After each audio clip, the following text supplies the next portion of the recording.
Standing on the sidelines, lying on repeat. Little campfire, fiction for the front row seat.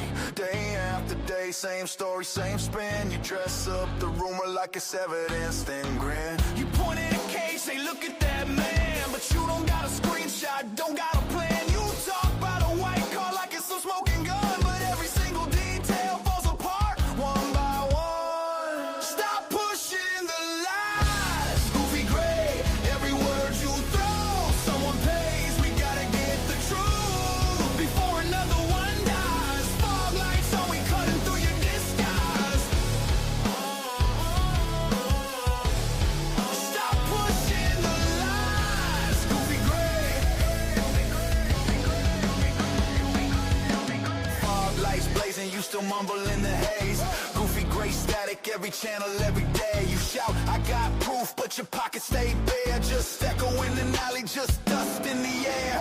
Just another idiot, storytelling every day. You build crooked houses out of things you can't say. You sell loaded rumors like they're holy signs, while family sits shaking on the other side of the line.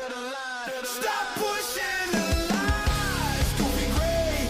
Every word you throw, someone pays. We gotta get the truth before another one dies. Fog lights on, we cutting through your disguise. Stop pushing the lies, goofy gray.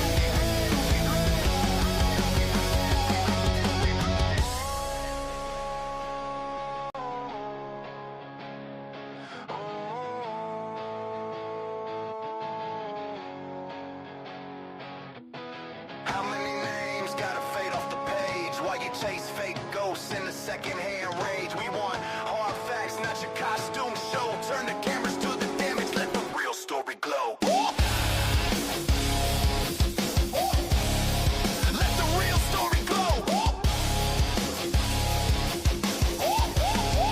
Stop pushing the lies, goofy gray. Every word you throw, someone pays. We gotta get the truth before another one dies. Fog lights on, we cutting through your disguise. Stop pushing the lies, goofy gray.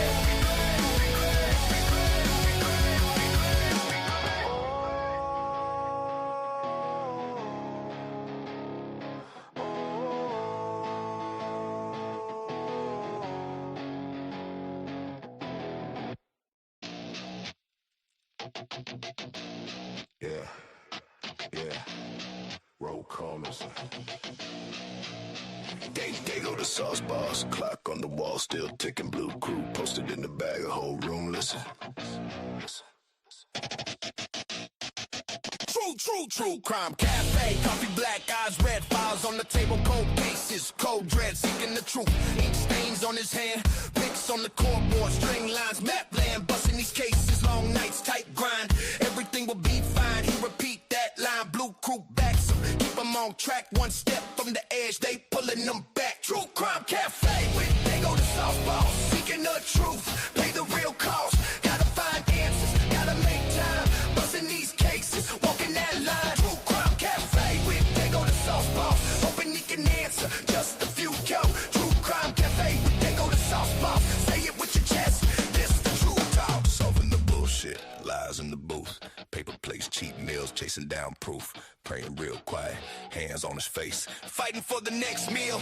In another cold case, street talk, tip line, voices on mute, he dig through the dirt, searching for a root, true justice, distant, like it changed the address, but he still take notes, never half step. True crime cafe, when they go to softball, seeking the truth, pay the real cost, gotta find answers, gotta make time, busting these cases, walking that line. True crime cafe, when they go to softball, seeking he can answer just a few talk. True crime cafe, when they go to softball, say it with your chest, it's the truth talk.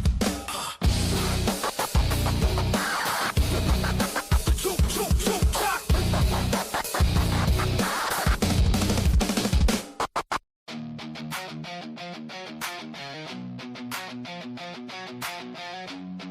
Yeah. Hey. Blue crew, yeah, we break that mold. From the first mob ping to the late night stroll. Name by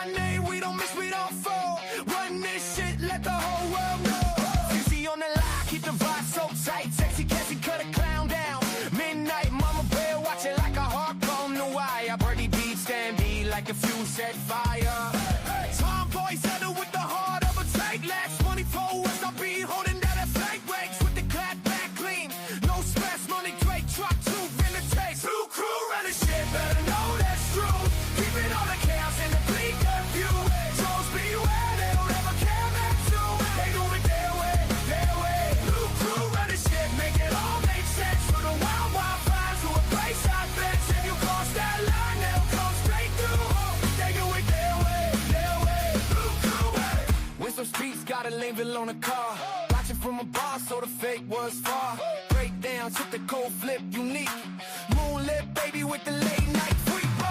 Bliss was chaos in the calm in the stack cat. Cake by the geek, got the seats in the chat. Lucy Moody star with the soft ass clear leg. P ready first, say a word if you dare. DS story moderating every mess.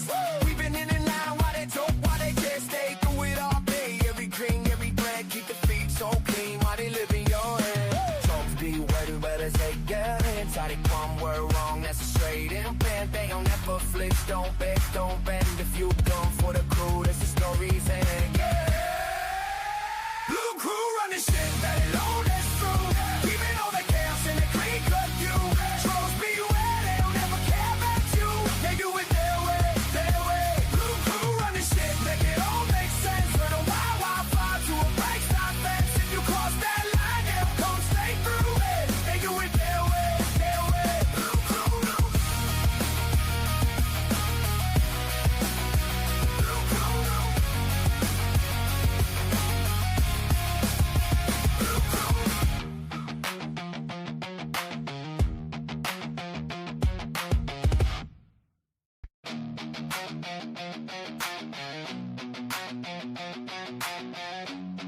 yeah.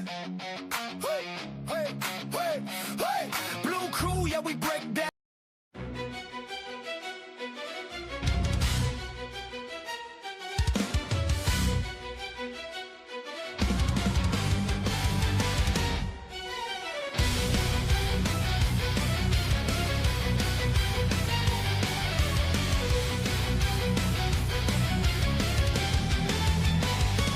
Shadows creep, blood on stone.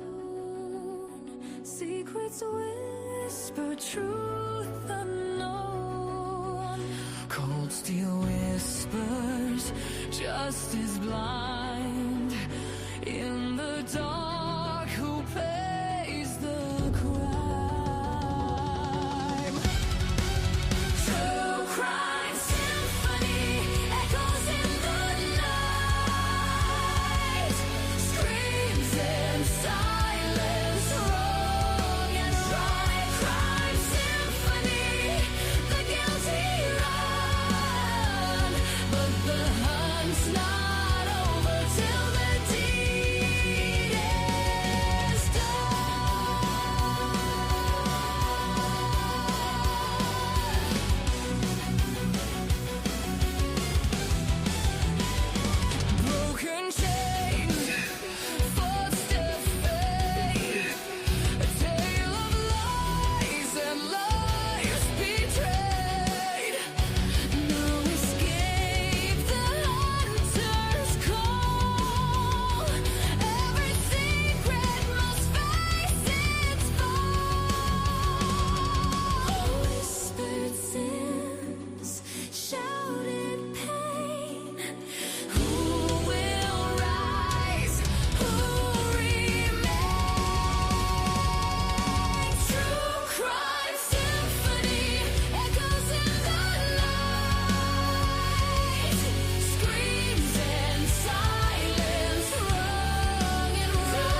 All right, all right, all right. Welcome back, everybody. The cafe is an open business. Looks like I got a little parasite dangling below me here. I have to see what about doing something about that. I'm just kidding. I love you, brother. Good to see you guys here again today, guys. We're heading over to Idaho. Surprise, surprise, surprise. We might as well just get a room and hang out. Back to an open discussion today and getting back to what we were talking about a couple days ago. We didn't get to finish that up yesterday because there was so much going on with what we talked about. Dylan Bethany timelines, all of it. And be joined by, looks like Dylan Hildreth already with Hildreth Investigate. So make sure we drop that link in here, guys. You know how this works. I'm going to drop the intro and on we go. Do this. See you soon.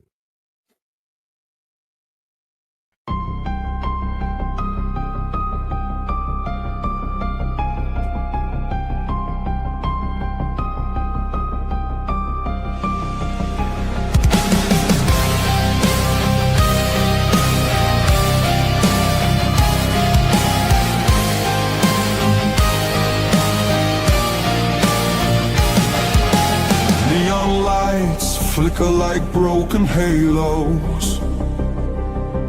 Whispers gather in the smoke-filled air. Tables carved with secrets and shadows. Every story's a wound laid bare.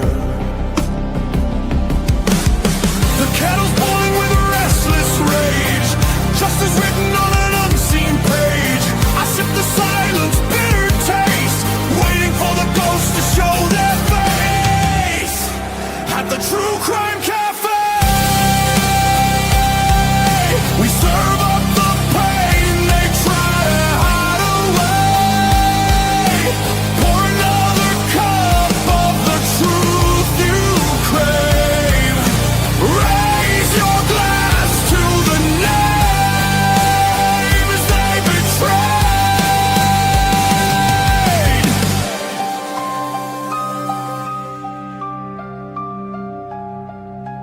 Mirrors cracked, reflections are liars. Ashes fall where the guilty once stood. The jukebox hums like a funeral choir. Echoes pounding through the neighborhood. Every scar is a candlelit vow. We hunt the how, we demand the now. No more silence, no more disguise. We'll paint the night with sharpened cry. At the True Crime Cafe, we serve up the pain they try to hide away. Pour another cup of the truth you crave. Raise your glass to the names they betrayed. This is not a sermon, it's a battlefield hymn. A requiem dripping from the bottle's rim. The guilty write stories in invisible ink, but we'll drag it all up from the edge of the brave.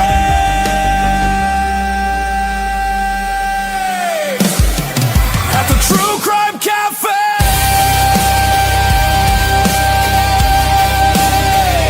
the reckoning burns like a black bouquet. Every shadow will pay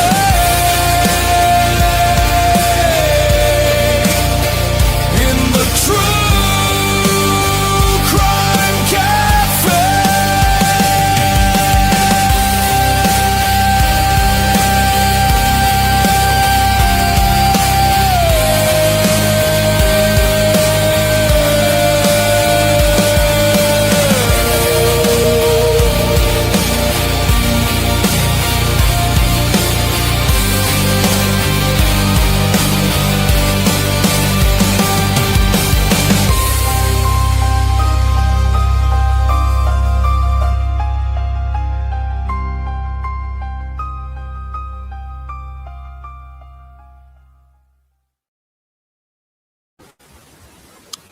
What it is, what it do, what's good with you? Welcome, Dylan. I can't hear you, buddy.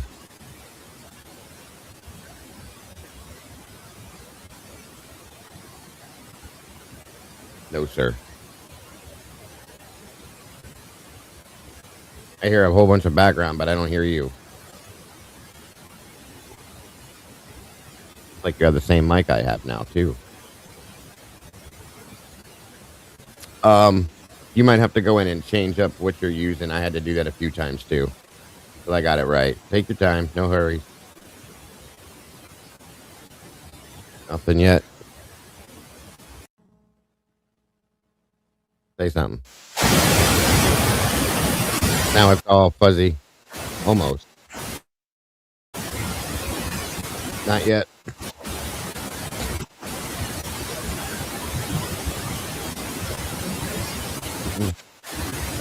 Whole lot of background noise, bud.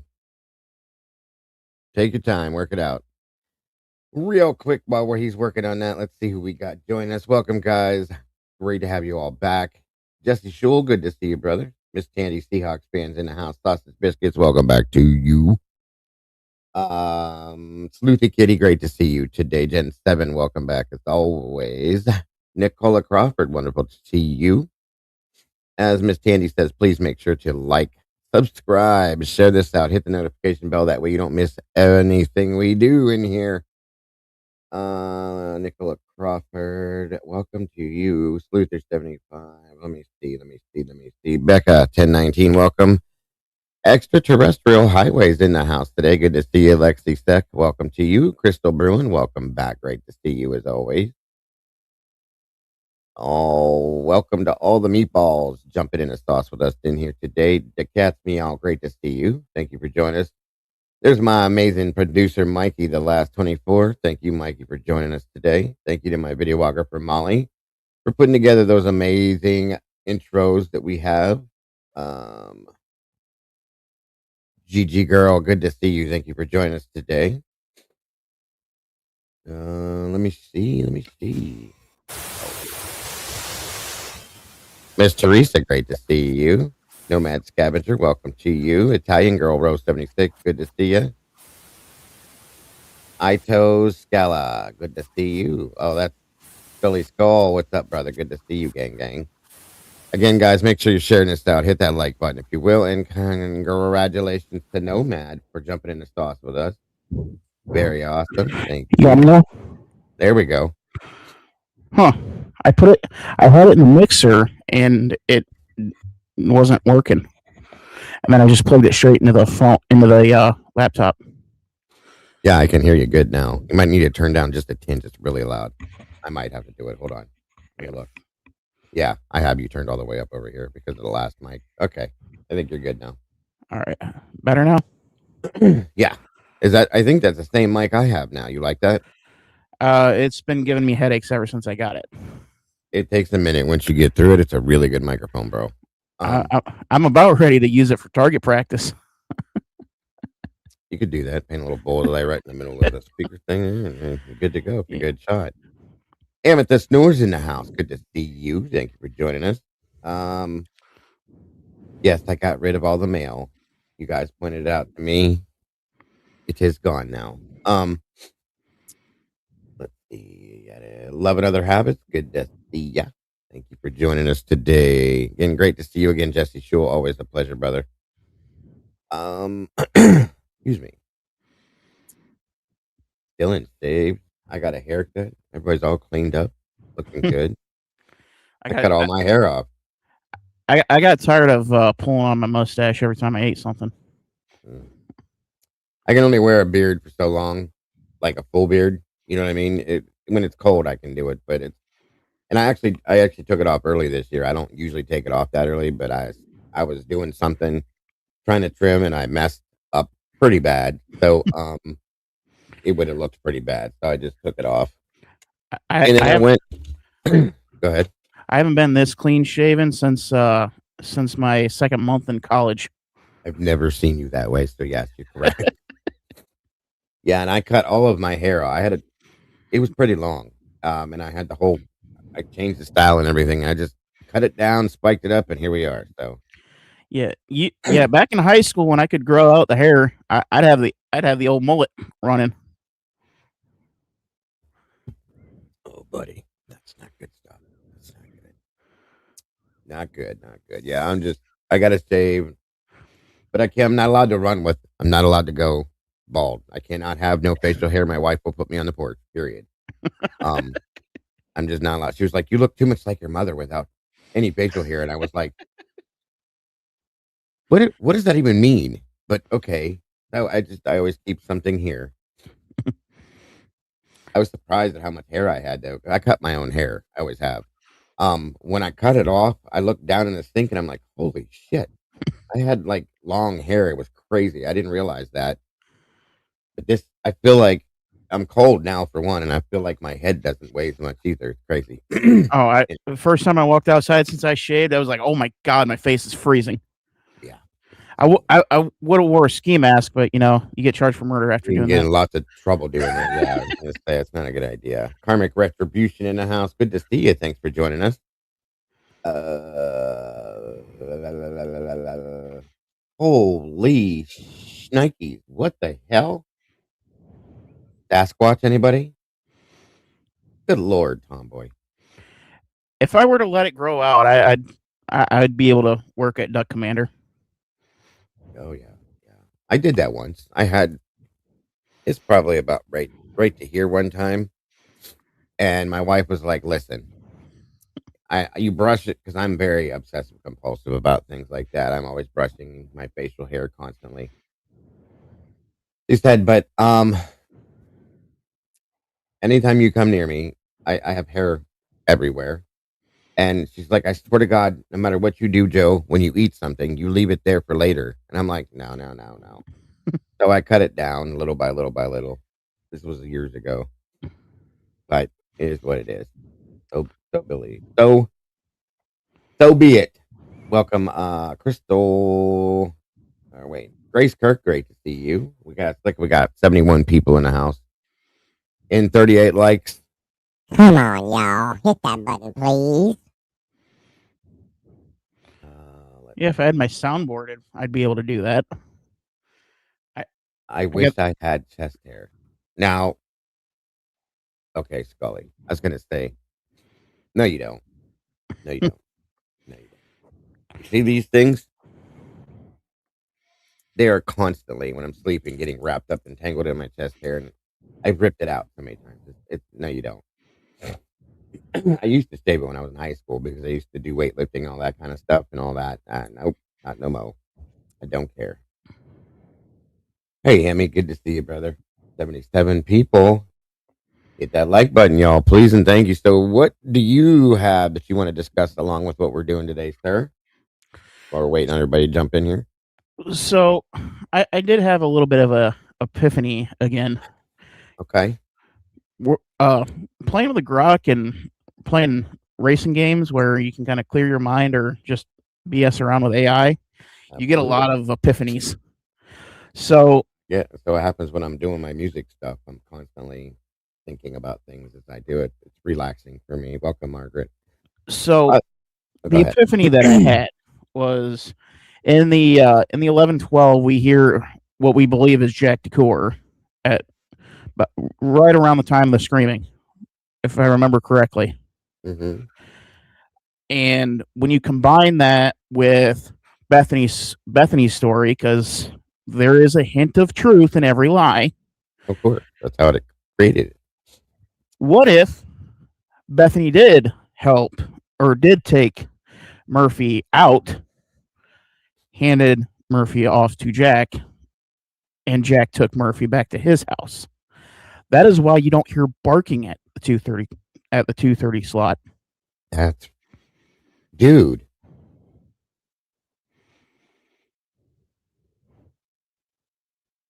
So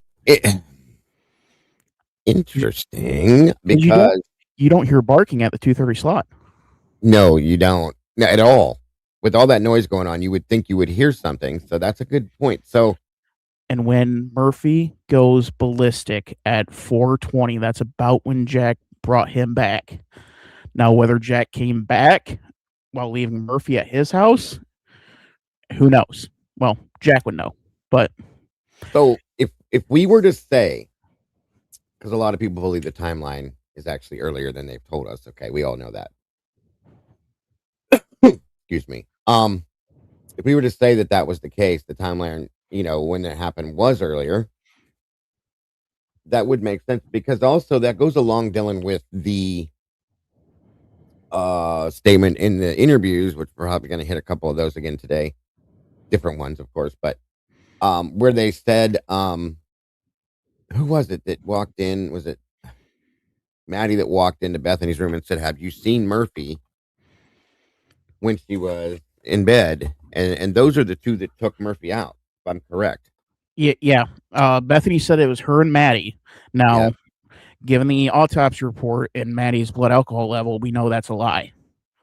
So, yeah, I would agree with that. So, I think it was Bethany that either told Kaylee before everything started going down that she was gonna take Murphy out, because that dog was gonna be attracting a hell of a lot of attention. So, which means the premeditation plays into the fact that they knew this was going to go down, of course.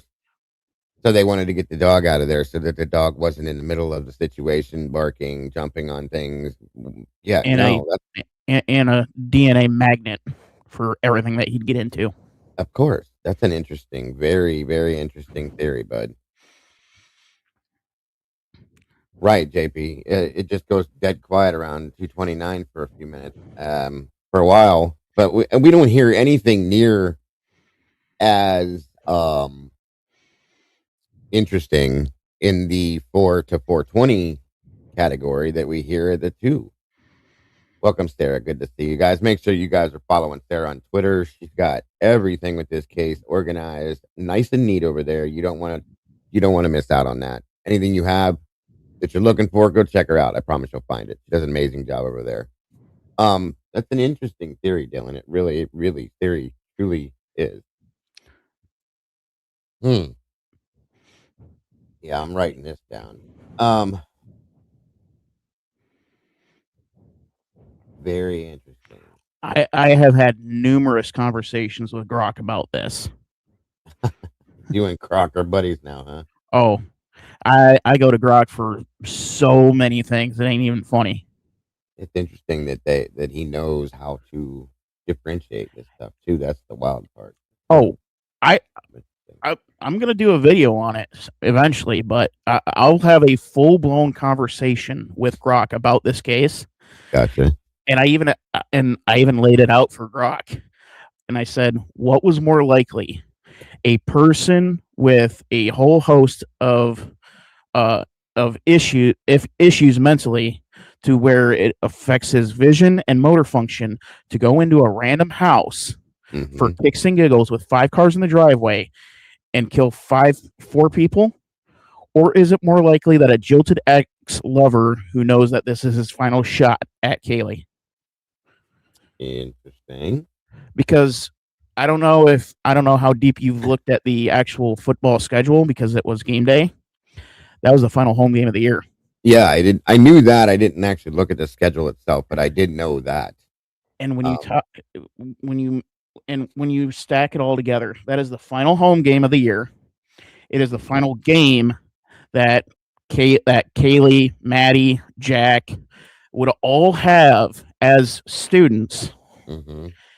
And to suggest that there wouldn't be a party on that, especially with it being essentially Kaylee's final final send-off. I've actually looked at the idea and thought about the idea of there being a party that night, because it's been talked about by some other people that live in that area, that when they were doing the knock and talks and stuff, MPD, and there's a couple different people that said that there was a party going on over there that night.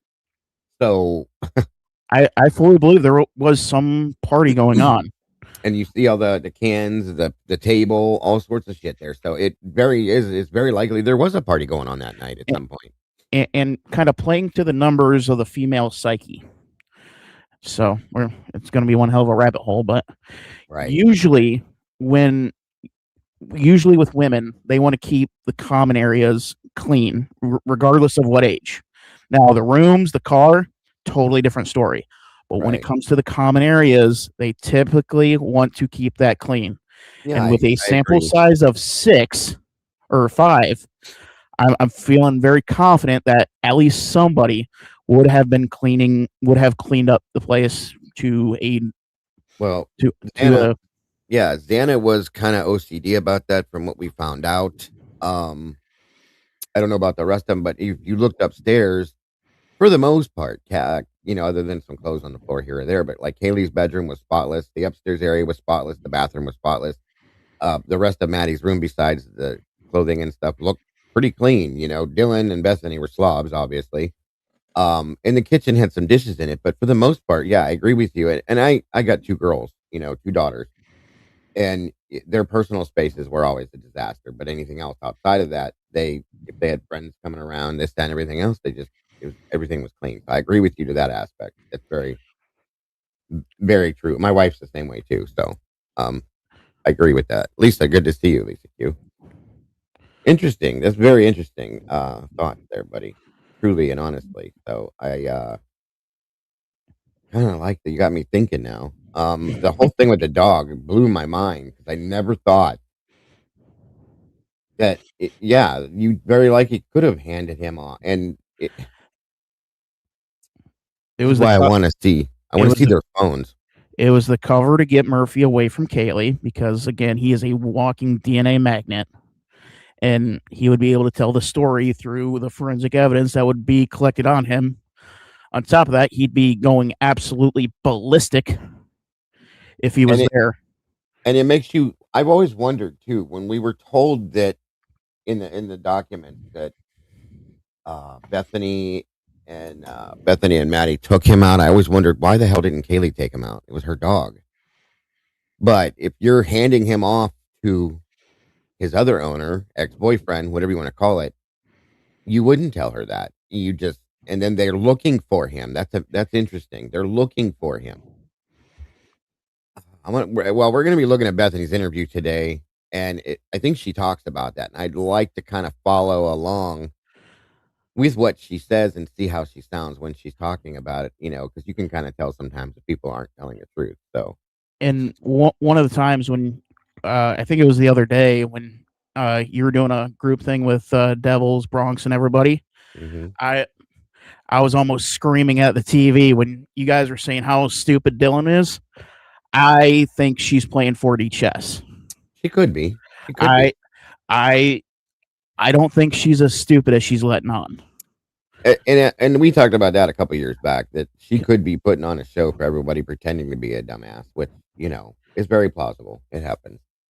And I think as far as with the added contact, I looked through everybody's Instagram followers. There was no Brittany or anything close to it. Mhm. So it could have been a fake name. It could have been somebody that Dylan knew from Like a cover name, maybe. could be a cover name, but I think with with them not blocking out the name, I think that's more of a distraction because the actual in my opinion the actual texts that are damning are the Mhm. ones at the very end from Jenna, and Yeah. uh, And, 'cause and yes. it's unprompted. That's Now I the don't. big thing. Yeah, there's nothing. That's what we were saying before. Is like there you go back. There's nothing that prompts that. There's nothing that brings that to the table for that to even be said. So that's a good point. Unless one of those Snapchat or Instagram messages is to Jenna or a picture. Okay, a picture that was taken and sent to her. Like, look what happened, maybe. And she's like, "Bro, you guys need me to come get you." And I'm starting to wonder if she did take a picture of Xana and Ethan possibly and said, this is what happened. And Jenna responds by, "Bro, do I need to come get you guys or pick you guys up?" Because that would fit. And or Haley and Maddie, you know what I mean? Or the scene, the blood everywhere. Maybe not even the victims, but just the blood. She took pictures of Xana's room, the floor, anything. And again, the only thing that would prompt somebody to say, bro, like, holy shit, do you need me to come get you guys? There's nothing before that. Welcome, Sky Blue. Good to see you. And here's the thing. We talked about this the other day about those messages from Dylan to her father. That message where her father says, hey, can I schedule a time to call you? That I was about ready to get into that. Yeah, it doesn't fit. It doesn't make sense. Yeah, dads don't schedule phone calls with their kids. No, we just call them. Yeah. Period. And if have they don't answer, we call back, or we leave a message and they call us back. There's no texting before calling. Yeah. Mhm. And with and then the other one with Eric Gower, I find that to be interesting because I'm thinking that was an attempt at some sort of cover, and something during the process went sideways and they had to abandon it. Yeah. So the question would be, what was the thing that went sideways? Because it's very likely that obviously the plan wouldn't have been 4.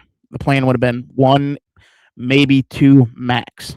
Well, when we were talking about those messages between her and her father, that message, when he says it's only going to take 5 or 10 minutes, Kim from Typically Unique said, that could be him telling her to call 911 in 5 or 10 minutes, kind of like it could be, a covered up type thing. And the whole conversation was about covering up the real thing, because all those Snapchats, all those Instagram messages, the Indeed stuff, that's all messaging. There could have been tons of that going back and forth between him, and Josiah Roloff was going to be put on the stand by the defense. And it's believed that that's what that he was going to point out, was that all of these things going back and forth. If you basically, he was going to say, you see, there's a message from Brent Mortensen to Dylan, or you see, there's a message from Brent Mortensen. Then you see there's a message from Dylan, and they line up with each other as though they're having a conversation that way. And I believe he was going to prove that. That would have been huge.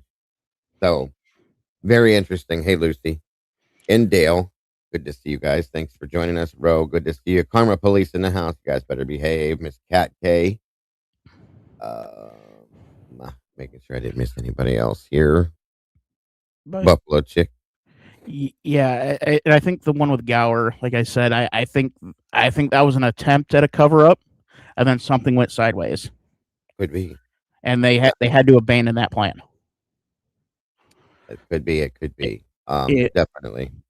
Which it could very well be the original plan was possibly taking out Xana and Ethan, and then Kaylee and Maddie come home unexpectedly, and it goes sideways from there, or vice versa.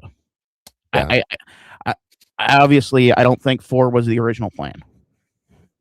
Understood. It makes sense. And to answer your question, Just Dust and Pixie Dust, what it would have done, it would have removed Murphy from the situation to prevent him barking and jumping on things, walking through things, getting in the way of things, so on and so forth.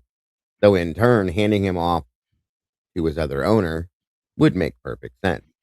Again, another reason why I would like to see their phones, messages, phone calls, whatever, to see if there was any communication possibly between her and Jack. I don't know. It's not. This is all absolutely basic, alleged, purely speculative theory, folks, based on things we know. But there again, it's very interesting to think about. Very much so. Hey, Noni, good to see you. And what I think ended up happening was, is Jack pretty much went with the method of, if I can't have her, nobody will, because any sane person would break when they find out not only is the love of their life for the past 5 years is leaving, but she's going to go live with another dude, and more than likely she's taking the dog.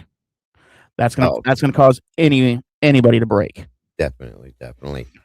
And again, to answer your second question, Just Us and Pixie Dust. I like your name, by the way. I mean, why would she agreed? Well, I've said multiple times, and I still believe this, that they were being threatened, which is why they stayed quiet, why Bethany bolted, why she ran. So if she was told this is what you're going to do, or this is what's going to happen, that would be why right there. To stay alive, okay, to be avoided, that kind of thing, to be left alone, in my opinion. January, welcome. Good to see you. Looks like we have 112 people in the house, guys, and it looks like we have 66 likes, guys. Let's see if we can make that match so we can get this out in the algorithm, please, and thank you.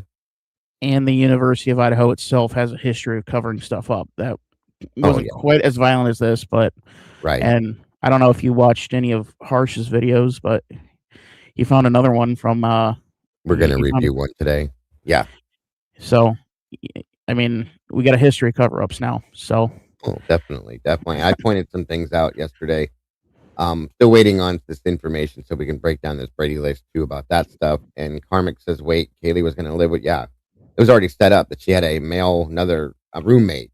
It wasn't that they were going to be together that we knew of, but at least they were going to be like roommates. And we all know how that ends. Yeah. We all know how that ends. That's how it was put out. Hey, K-Dips, good to see you. So, and if Jack found out about that by some chance, I'm sure he probably wouldn't come from. What do you mean you're going to go live with this guy? Well, he's my roommate. We're going to split the rent. Well, I don't like that. I'm not comfortable with that type. I know guys are jealous. Jack had, emotional issues with this situation. We've talked about that before. I mean, I don't know how jealous he was. I've heard rumors about that. And I very likely, he definitely could have been. I probably would have been. I wouldn't have been comfortable when I was that age, with the girl I was dating going and living with another guy in another state that far away. No, definitely would not have. Not a chance, Jack. Not a chance. Yeah, I would not have been comfortable. Lala, welcome to you. I could very easily see this boiling over because if I remember correctly, Kaylee was dating around a little bit. A lot of it. Yeah. I was trying to be nice. Mm-hmm. and he was sowing her wild oats. And that is gonna gnaw at somebody like Jack. Well, I agree. There's a point I'm going to make with that here in a minute. Real quick, though. I remember during one of Bethany's interviews, she stated that she thought the Masked Man was, and it was redacted. And she did say it wasn't Brian. I don't see that anymore. I know. They took that away on purpose because they can't have that out there. Last 24 says, yep, nope, negative, none of it, none of all of it. Yeah. And that's why Bethany threw in at the tail end. Kaylee was changing her mind to get rid of that breaking point that would point towards Jack. Mm-hmm. That is why she added that. We all know. No, Jack DeCoeur. Yeah. Now, Showalter, I think he was there. There's video there. The 1112 shows that. Well, you can hear through the 1112. He was there. Mm-hmm. But the reason Bethany threw that in, and it's complete bullcrap, that Kaylee was actually going to stay, was to get rid of that trigger point that would point towards Jack. That's a good point, because I had wondered after we saw, we're going to look at that again today, and I want to watch her as much as we can and listen to her tone, because they blurred her out, so it's almost impossible. But Sylvia said, hope all is well, love this channel, love all your fantastic. Thank you very much. This Canadian, I appreciate that very much, Sylvia. Thank you very much, Darren. Thank you for being here. K-Dips, it's great to see you. Showalter has always been somewhat suspicious to me, but I can't put anything heavy on him. I think he might have just kind of been off to the side as a bystander, maybe, if anything at all. So now, Sky Blue adds a good point with Dylan kept saying Moscow is so safe, nothing happens in Moscow. which, if you don't look closely, yes, that's true. But we all know about the violence that comes with Greek Row. There's all sorts of And- shit that happened there. Yeah. And if they would have rode with that of nothing happens in Moscow, they I wouldn't be questioning it as much, because there is a thing called opportunistic bias. It's not going to happen to me. Like, I'm not going to walk out one day and someone's just going to go ballistic and fire off an Uzi at me. Like, that's insane thinking. Yeah. And you get that opportunistic bias of, well, it's not gonna happen. It'd be too crazy. Of Well, course. There is that 1 in a million shot. 100%, bud. I do agree with that. You never know, and there is always that 1 in a million possibility. I agreed. Okay. Again, thank you guys all for joining us. 124 you guys here. Please hit that like button if you will. Where the hell's the other one? Nah, Krista, I'm not the good one. I'm just not as bad. Well, I'm a better liar, but you know. Cookie Puss, welcome. Says Dylan forever contradicts herself. What happened to being messed up from watching criminal? Yeah, right. Agreed. Krista's in the house. Reality with Krista Marie, guys. Make sure you subscribe to her channel as well. Thank you, Ro, for that. Thank you for my mods that are here for being here. I appreciate you very much. All right. Where the hell is this interview at? Give me 1 minute, guys. Bear with me.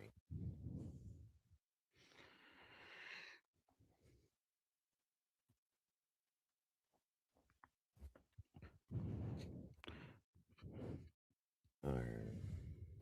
We're gonna go with this one first today.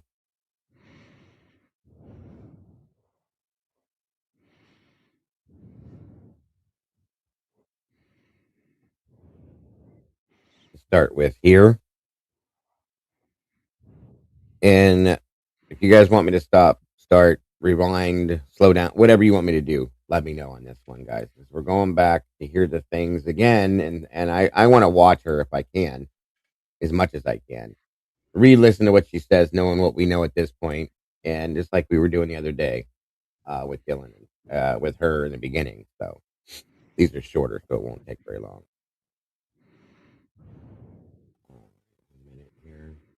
And there's the guy, the actual lead detective on the case, in my opinion. This guy right here, because he was involved in everything. His name is on everything, but this is the guy, in my opinion, not Brett Payne, that was the lead on this investigation from Moscow, at least. Okay. Again, thank you all for joining us. Please make sure to hit the like button and share it out, guys. All right, let's check this out.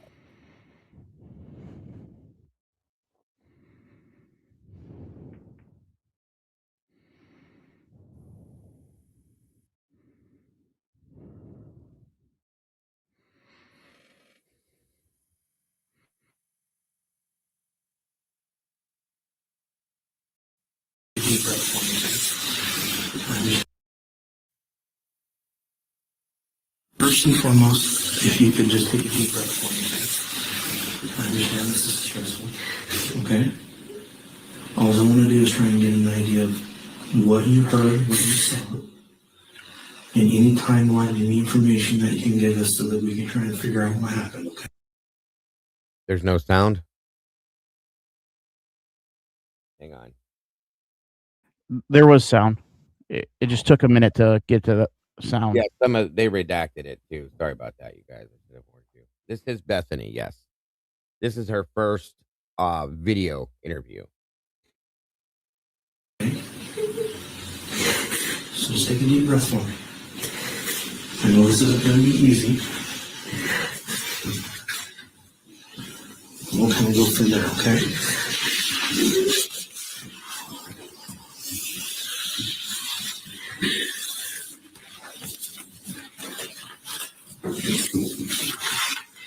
Okay. get your name? What's your first name?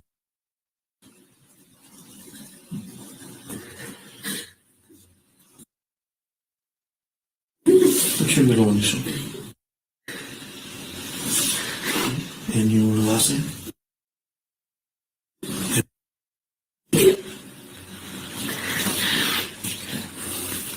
And your date of birth?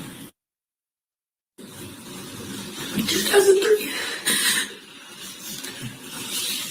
And you live there at 1122 King Road? Yep.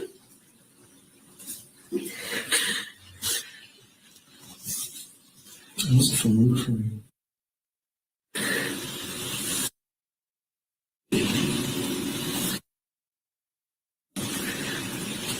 And what state you're in Nevada? Nevada.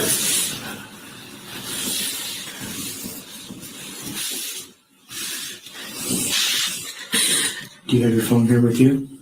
Okay.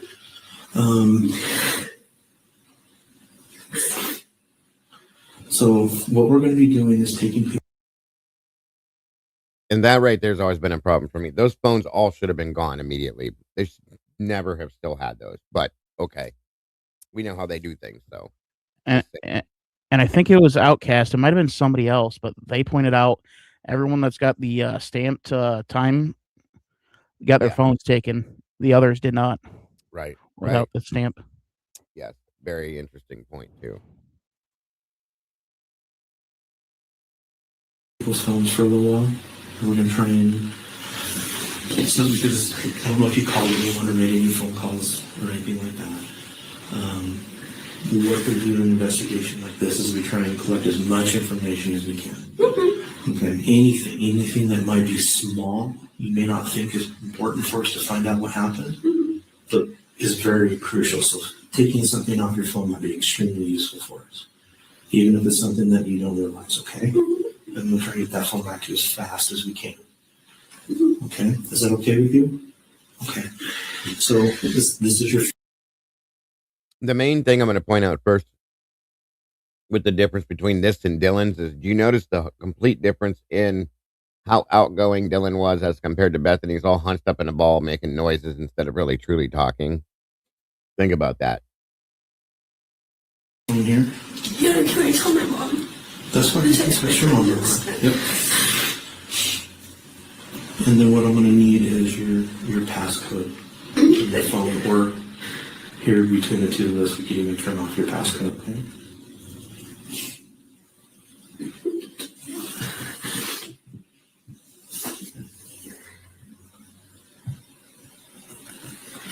Yeah, Dago.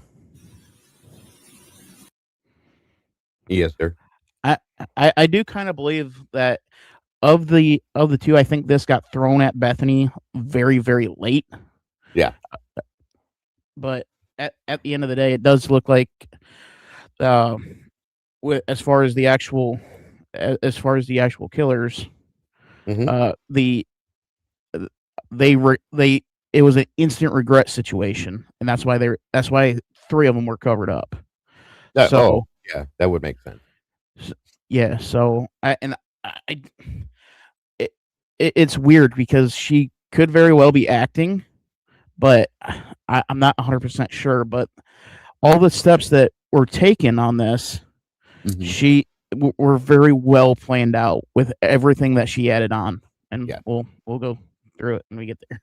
Yeah, absolutely. And I'm torn with her. Okay, I've said myself that I felt like she was maybe a unwilling participant, but again, you just said it. She could just be a really good actress. We don't know. You know what I mean? Yeah, but like at this point, it looks like everything got thrown at her at the last second. Yeah. But again, a lot of the things that she says on there, she is either unbelievably quick-witted or this is well planned out. So she's either quick-witted or a good actor. Right, exactly. 100%. I agree with that. Sausage, that's a good point. Dylan is over-performative and purposely evasive and forgetful, and then suddenly very detailed. Right. Very good point. As we will see at some point, yes.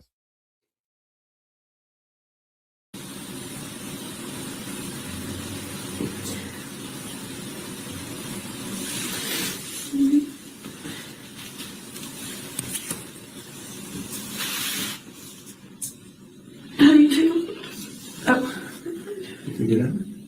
Okay. And if it won't let you do it, that's fine. You can just give me or tell me what your passcode. I just don't know my. Okay. What is your passcode?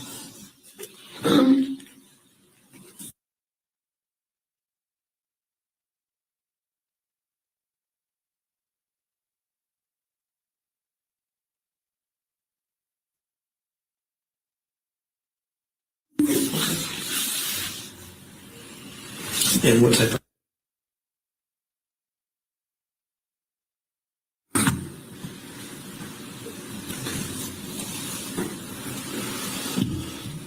Can I get my mom text me real quick? Alright. Sorry about that. Okay. Any social media you have, like Facebook?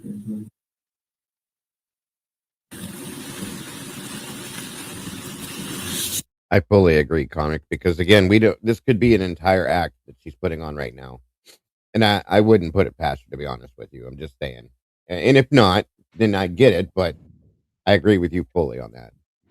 And on the MPD side, the fix could already be in at this point as well. They may not be may not have the coverter name at this point, but they would already be angling to pin it on somebody. Yep.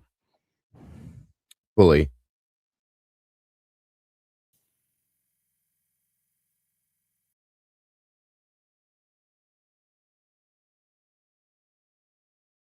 Actually, Dago, I just came up with another theory. Before Friday. So, what if the original game plan was for Gower to be the fall man, as far as for the students were concerned? That could be. That is why Bethany texted him, "Are you driving?" Because she's establishing an alibi, not for her but for him. And if he would have texted back no, I think this would be a totally different situation. Putting him into the mix for the I got you. That makes sense. That's the problem with this is there's so many different angles that could be, but no, that definitely does make some sense because there's a lot of people that have issues with him, me included, anyway. So and some of the things he says and does, I can agree. Yeah, I think the original plan was for Gower to be the fall guy, and who knows what was sent if they were friends on Instagram or Snapchat, and maybe Gower just said, "No, I'm going home."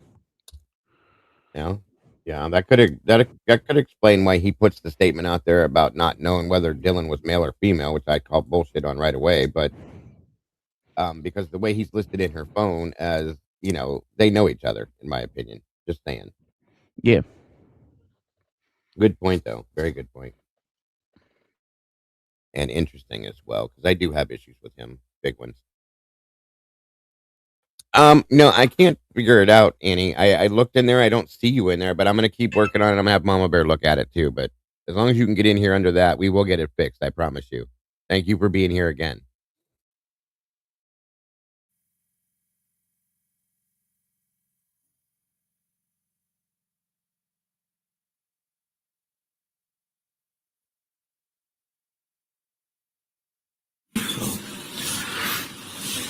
Do you have any other social media type sites? I have.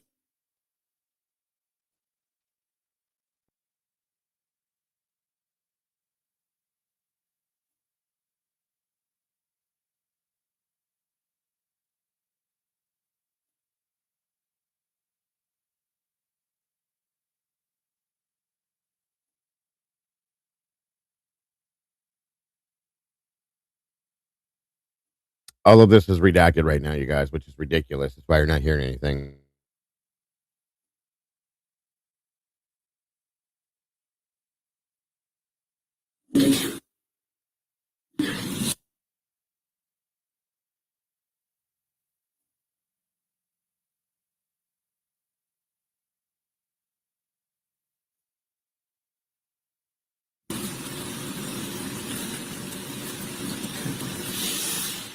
Those the big ones? Yeah. Okay. All right. So we're going to kind of go back and try and get a little bit of a timeline, okay? So what did you guys do last night? More specifically, if you were by yourself and not with that group, what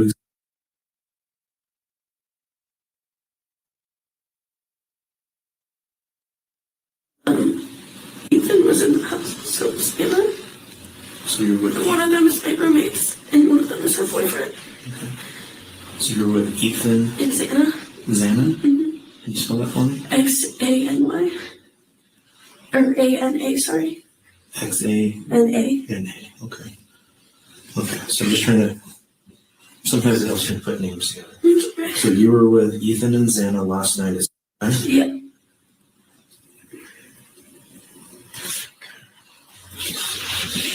And do you know Ethan's last name? Cuban. I don't know how to spell it. That's fine. And Xana's last name? Continuedl. You don't spell it? I think it's K-E-R-N-O.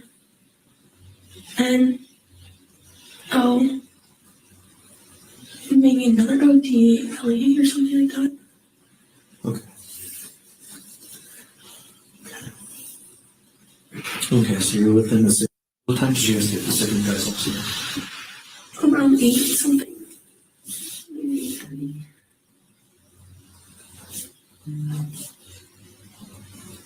So 8:30 p.m. Something like that, yeah. Okay. And prior to that, were you guys just at your house? Okay, so you left from your house. Ethan was that formal because he went with his sister because she didn't have a date. And then we were just hanging out at our house. And then he came over and we all walked over together. Okay, so that was you, Ethan, Xana. Was there another person with you? Or just the three of you? Maddie walked over with us. Okay. And that's Logan. Logan? Mhm. Is it M-A-D-D-I-E?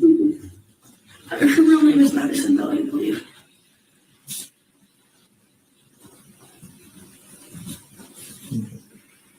So you guys all walked over to, because you were there about 8:30. Okay. Were you guys all pretty much together, or just kind of mingling throughout the house most of the night?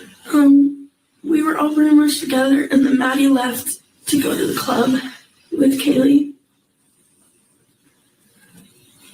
And then I was with Ethan and Santa most of the night, but then one of my friends came. Her name is Steve, and I hung out with her the rest of the night. Okay. And who was that? Her name is Yes. Can you spell it for me? Okay. And his last name? I don't know how to pronounce it, and her full name is bigger than that. Okay, that's fine. Do you have a phone number for her? Yeah. Just on your phone. Okay, you can get that in a minute. Okay, so you were with, and at that point, Ethan and Xana were just kind of hanging out still at the house? Okay. And then I went to our other friend's house. Okay. What time was that at? I don't know, maybe like 12-ish. I like that to be long. No, it's fine.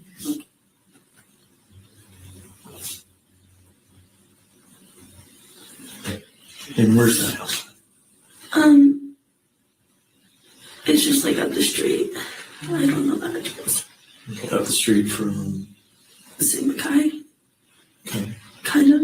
So you guys are at Sigma Chi, so you're walking back towards. We're walking back towards my house, and then we go this way. So like when you got to Taylor Street, you went up. So if you walked all the way from Sigma News. Or Sigma Chi, sorry. yeah. You know the apartments, the whites? Yep, I know the whites. It's like that street, that way. So on Taylor? Yeah. Okay. All right. Do you know roughly where on Taylor?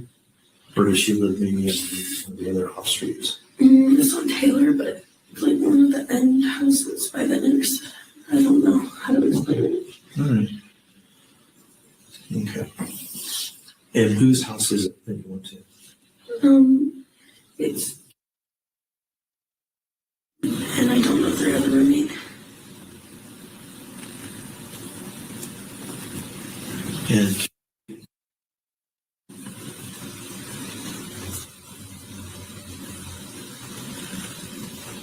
okay. All right. So you're at this house. How long were you here? And then I left by myself and went back to my house. So you walked home maybe around 1-ish? Yeah.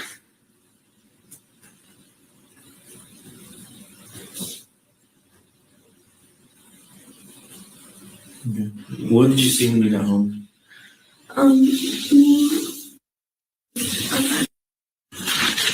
We're sitting on the couch watching Vampire Diaries, and no one else was home yet. And is another roommate or last name? She's in that room. Oh, okay. And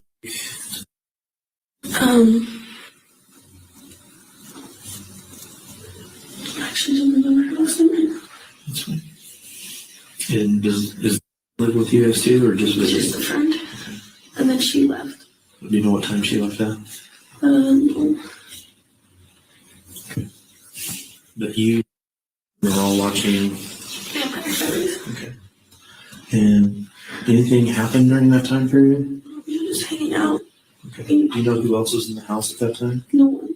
No one? Just the three of you? Okay. So, let's go a little bit more then. What happened next? Maddie and Kaylee came home from the club. Left. Maddie and who? Kaylee. Kaylee. Okay. And they got home from the club. You know what time that might have been?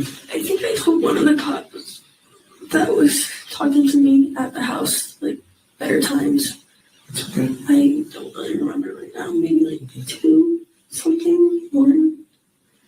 So if you got home around 1, that would have put them Like getting home. 1:45, 2, something like that. So near bar break? I always question that too, JP, about her going home by herself. I just thought that was odd. Yeah, I can't see it, but whatever. Maybe because nothing ever happens in Moscow, like Luther said. Yeah, of course. Interesting. You know, yes. What? Like near bar break? What does that mean? Bars normally close at 2 o'clock here. Oh, yeah. They went to Brown Truck after, so I Okay. don't know. Okay. What did you do after that, after Maddie and Kaylee got home? We all hung out in Kaylee's room for a little.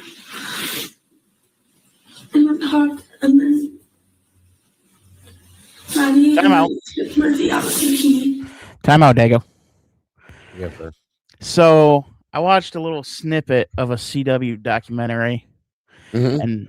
and it was brainless Brian Enton that said, "Oh, they all gathered in the living room." And this was 6 months ago. Yeah. Right. So that I mean, Well, I- unless he was referring to when they were watching Vampire Diaries in the living room, yeah, there- and the problem is there would be no reason to go up to Maddie's room. That would be the issue. that's kind of what I didn't understand is why did they have it was Kaylee's room? Why did they have to have a powwow in Kaylee's room? They could have just done it right there in the living room. That's what I never understood either. Unless So- I've been kind of working this theory, and I think what might have actually ended up happening was Xana. And the more I think about it, Xana and Ethan walked in on it, and they got blindsided. Panic ensues. That or Ethan gets surprised, and that's why you don't see a fight back. And then Xana ends up putting up a hell of a fight. And Ethan was pretty loaded too. You remember his blood alcohol level was pretty high, so it could be No, Xana's was high. Ethan's wasn't too high. I thought it was Maddie's and Ethan's that were high, and Xana's was too. But I thought Ethan's and Maddie's were the highest. No, Ethan's was I think slightly higher than Kaylee's, but not like. Okay, then I was gonna say I probably have the numbers backwards then because there were so many different things to remember. He had a lot of had a lot of amphetamine in him or whatever it was. Yeah. It was like 250, which I don't know if that's a lot. Well, they said that the way the Adderall works, okay, the methamphetamine, whatever you want to call it, is the higher the number, the less it is, which doesn't. I don't know. I don't know any of that kind of chemistry stuff when it works out that way. I didn't really know that, but I'm gonna have to look into that. In fact, I'm gonna notate that Said to look and see exactly what that means. Ethan's was a .12, so a half a beer over drunk. Yeah. So and he's a it big dude too. So, and I'm sure he's used to this. Yet they do this every weekend. You know what I mean? yeah. So and you combine that with the Adderall, he was sober as a judge. So my guess is he got surprised, which would be why you hear on the 11/12. I thought we were friends. Could be. He got surprised, which is why he couldn't fight for Xano. That could be too. If that's what's said, 100%, then yeah. I mean, that would make some sense. Because the party that they went to, you wouldn't have to go through the 11/12 ring camera to be seen. You right. can walk through from behind. Well, and that's what's amazing to me is that we don't see any of these kids walking anywhere around that 11/12 area. So they all probably cut through where the whites are and all that kind of stuff, obviously, as they were walking. But we don't see any of them at any point walking anywhere near on that camera, which was interesting to me. But like I said, it very plausibly is because they walked through that where the white apartments area is to cut through and all that kind of stuff. So yeah. And I think they left the stomach contents out for a reason. Oh, of course. It would change the timeline. It would give us and we've been complaining about that. Thank you, Crystal said that somebody in Jules clarified that the greater the concentration, the higher the number. So thank you for that. But it also is I do know for a fact from what I do know is that depending on how the number's going to change based on how they take it. I think, what JP just said, whether it's urine or blood, it's going to be a different level. It's going to register different because of that. So that is true. So that's something that would be important too. But I think that the stomach contents has been withheld on purpose because that would give us a true to life timeline possibly. And they don't want to do that. That's my opinion, of course. But I don't know. I definitely don't know. And I wonder too if some of the food that was found in her bedroom in those photographs, there's Taco Bell in there. Is it from that night or is it from the Saturday before when Bethany states, I think it is, or Dylan, one of the two, that she woke up, everybody was gone, and she found them on her app. They were all at Taco Bell. So that could have been from the day before. Just saying. Welcome, Claire. Yeah. And it could very well have been Ethan and Xana were already in the house. They heard something. Ethan pokes his head out, and because the thing is, he didn't have any clothes on, which is strange. That's what I was gonna say. I kind of wondered that, Dylan, because she's in her underwear. He's not dressed at all. I kind of felt like they were there before in the room with the door shut. Personal time, whatever you want to call it. And they were surprised, very possibly. I'm just saying. Lucy said postmortem levels are not to be compared with that of a living person, which is a good point. Especially when there is blood. Thank you for your input, Lucy. Appreciate that. And Molly, good to see you, by the way. Molly gave extra sauces for being late. Thank you, JP. And that's possible too. It is very plausible. But they were already like in bed at that point, it seems as though. You know what I mean? So I don't know. It's something to think on as far as the timeline goes too. Just saying. I might be in the minority, but I think Ian X preferred. No, you're not, because I've thought that as well. I thought that they got home first before anybody, because we don't truly know their timeline. The girls were still out. Dylan and Bethany were still where they were. Those two came home by themselves. If we're to believe what Xana's dad said, is very possible. Maybe they went to bed, got surprised by somebody, and that could be explained why the person was in the house already. If that's true, so that's a plausibility for sure. Extraterrestrial, no worries. I think Hunter came over sometime tonight. He was told. I think he said it could be. A lot of people believe that Hunter was there at some point. That he may have been there at 4:29 was told earlier, which is why his reaction seemed off. A lot of people believe that. So, there's a lot of different theories with this, truly and honestly. Good to see you, Miss Paula. The dog. And then I said I was going to go to bed because I was tired. And she said she was going to go to bed too. And then I went to my room. I was going to sleep. And she came and knocked and asked if I had Murphy. And I said no. And then I went to bed. See, this is the one part with what Dylan brought up that I'm very interested in. Let's hear that one more time.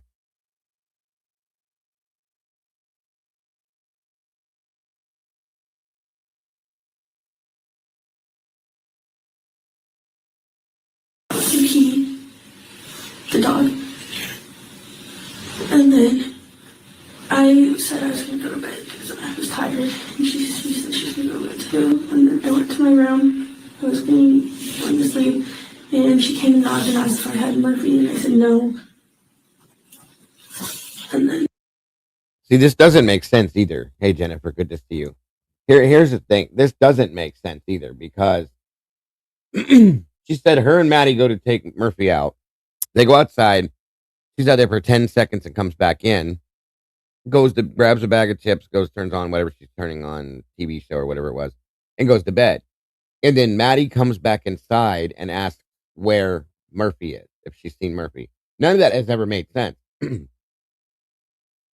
So based on what you said, it makes me wonder if she just twisted that completely and she took Murphy out. I mean, to think about what you said, it does kind of make some sense that maybe she took Murphy out by herself, handed him off to somebody, because that would make sense for the 10 seconds, okay? And came back in, went to bed. Then Maddie comes looking for the dog, because Kaylee's probably asking for him, and nobody knows where he's at. That's very interesting, Dylan, and it's a very interesting point. Yeah, I don't even think anybody came down asking for it, because as soon as Maddie's head would have hit the pillow, she's gone. She's out. Mm-hmm. So it could have been Kaylee looking for him. Could be part of the story, though. Yeah. I'm saying it could have been Kaylee looking for him because she wasn't too drunk. I think she was like a 0.10. Yeah. Something along those lines. Maddie was destroyed, though. She was very, very drunk. So it could have been Kaylee being like, "Hey, where's my dog?" And that's interesting because that could be true, and they just changed the story to fit the narrative that they needed to fit. You know what I mean? Yeah. That's interesting. Could be Kaylee. That's down too. And that could explain why Kaylee was not. Okay. We'll get into that part later.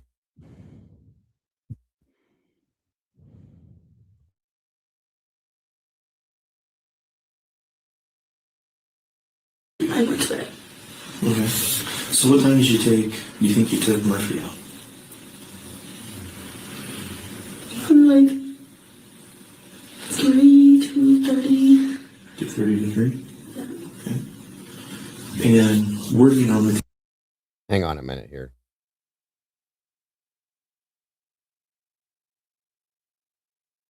Let's hear that last section because that doesn't make sense either. And then I went to bed. Okay. So what time did you think you took Murphy out? Like 2:30. 2:30 to 3? Yeah. And so they took Murphy out for a half an hour, but she said she was outside for 10 seconds. Did anybody else catch that? She just gave a half an hour, a 30-minute interval, but said she was only out there for 10 seconds. She was cold. Make up your mind, Bethany. Hey, Meg. And if her version of events was true, she wouldn't hear them come back in. Right.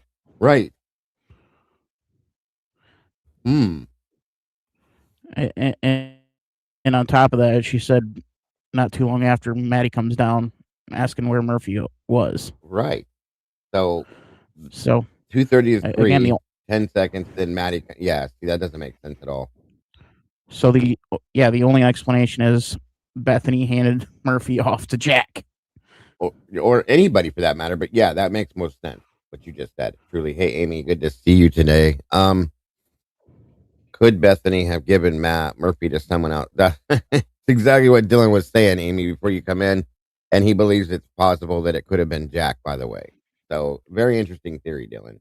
Truly, it is. I'm almost thinking what might have happened was Kaylee came down. Hey, is Murphy down here? No. Didn't you take him out? Right. I don't know what you're talking about. And then she goes out looking for Murphy, and that is quite possibly where she was jumped and where you hear some screaming. And I've said recently too that we hear Dylan saying that Matt, and I've questioned this for a while, you guys. At some point, we hear Dylan tell her story, which we're going to hear it again, okay? And listen real close in her interview. But she says that she went in her room.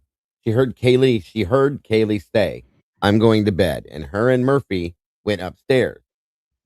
And I don't know if it was a slip up or just a mistake because she was upset and talking. Welcome, Karen. And says, then I heard Kaylee run back upstairs, and it could just be that that's the way it sounds. But even though I always wondered if this is even remotely true, did she actually maybe hear Kaylee walking up the stairs from the first floor or running up the stairs from the first floor, screaming somebody's in the house, trying to get to the third floor and didn't make it?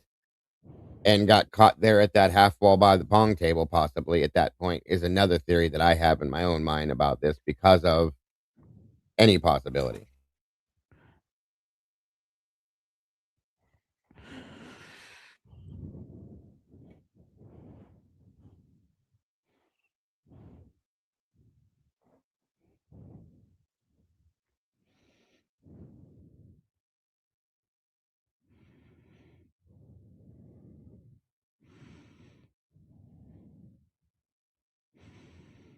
Very interesting thoughts I got going through my head now.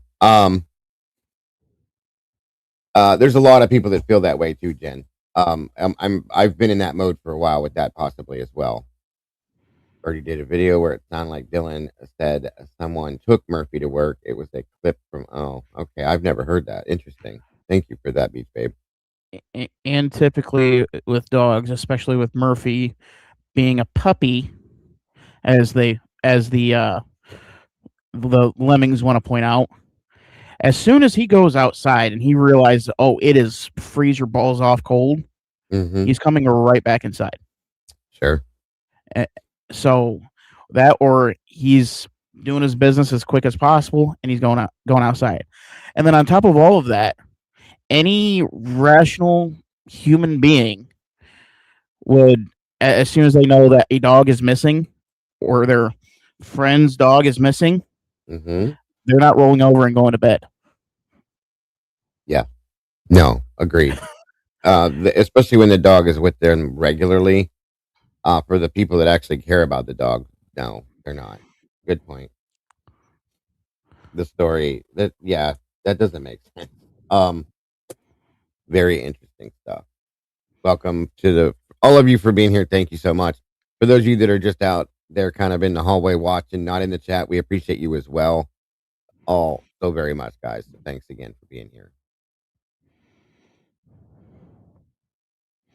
And where do you normally take Murphy to go to the bathroom? Just the back door. Okay. So which one is 11? Oh, I did want to ring. Jen makes a good point. I'm sorry, Jen. To me, the entire thing's blown out of the water by the male voice yelling for Murphy, proving to me a male was there that nobody is naming. And that's a good point, too, because of what we hear in some of the audio. And another point that I wanted to point out was that that a lot of the lemmings that believe that Kohberger did this alone, I've seen some person make the argument that you wouldn't be able to hear the screams from that home, and yet we are supposed to believe that you can hear a thud from Xana's room. And judging by the fact that by the time we got cameras on that place via the body cams, all the windows were open. So yes, you would hear bloody screaming murder from that house with the Ring door camera. And Gotcha. yeah, there. I was thinking about doing a whole omnibus of reactions from this particular creator, and just kind of going from the start to now, and just reacting to everything she's saying. Because Good idea. like the theories that these people come up with as far as what they think is true is just utterly insane. Definitely. I agree with that. But My favorite one. Oh, there was definitely a chase there because there's enough room between the wall and the beer pong table. Oh, yeah, agreed.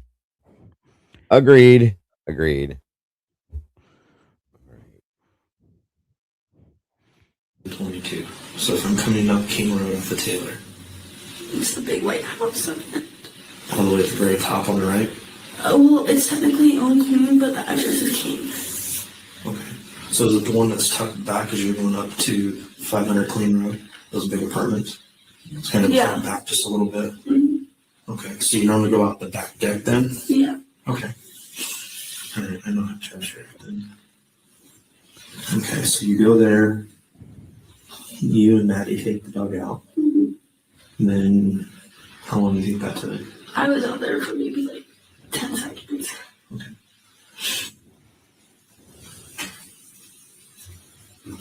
Okay. So then you both come back in. So you and I came in before she did. Okay. Did Maddie still have the dog then? Yes, I think so. So you went out for a little bit, came back in. Do you know what time Maddie came back in? Mm-hmm. And you went straight to bed when you came back in? Mm-hmm. Okay. How long after you went to bed do you think Maddie came? Actually, I came in, grabbed some chips, went to my room, and watched the show for a little, and then I went to bed. What were you watching? It's called Baby Daddy. Okay. How long do you think you watched it? did we ever get pictures of Bethany's room? Yes. So one episode maybe? Yeah. Okay. Or like a half. There you go. Okay. And did Maddie come in during that show or after? She just knocked on my door, I think, during and asked if I had Murphy and Then what happened after that? I just There woke you up, go. and then I woke up and I was like half asleep, and I thought I saw like a firework or something. Was there a bag? Does anybody know if there was a bag of chips found in any of the photos? I thought I heard like something kind of fall, and then Murphy barked, but I thought people were just making like food, like anything was here or something, and not something else. Bag of chips, canister, Pringles, Lay's, something So that corroborates that story. It sounded like a little firework, and then there was like a spark. I went by my, like, I'm on the bottom floor. Okay. So it kind of looked like it came down there, but I don't know.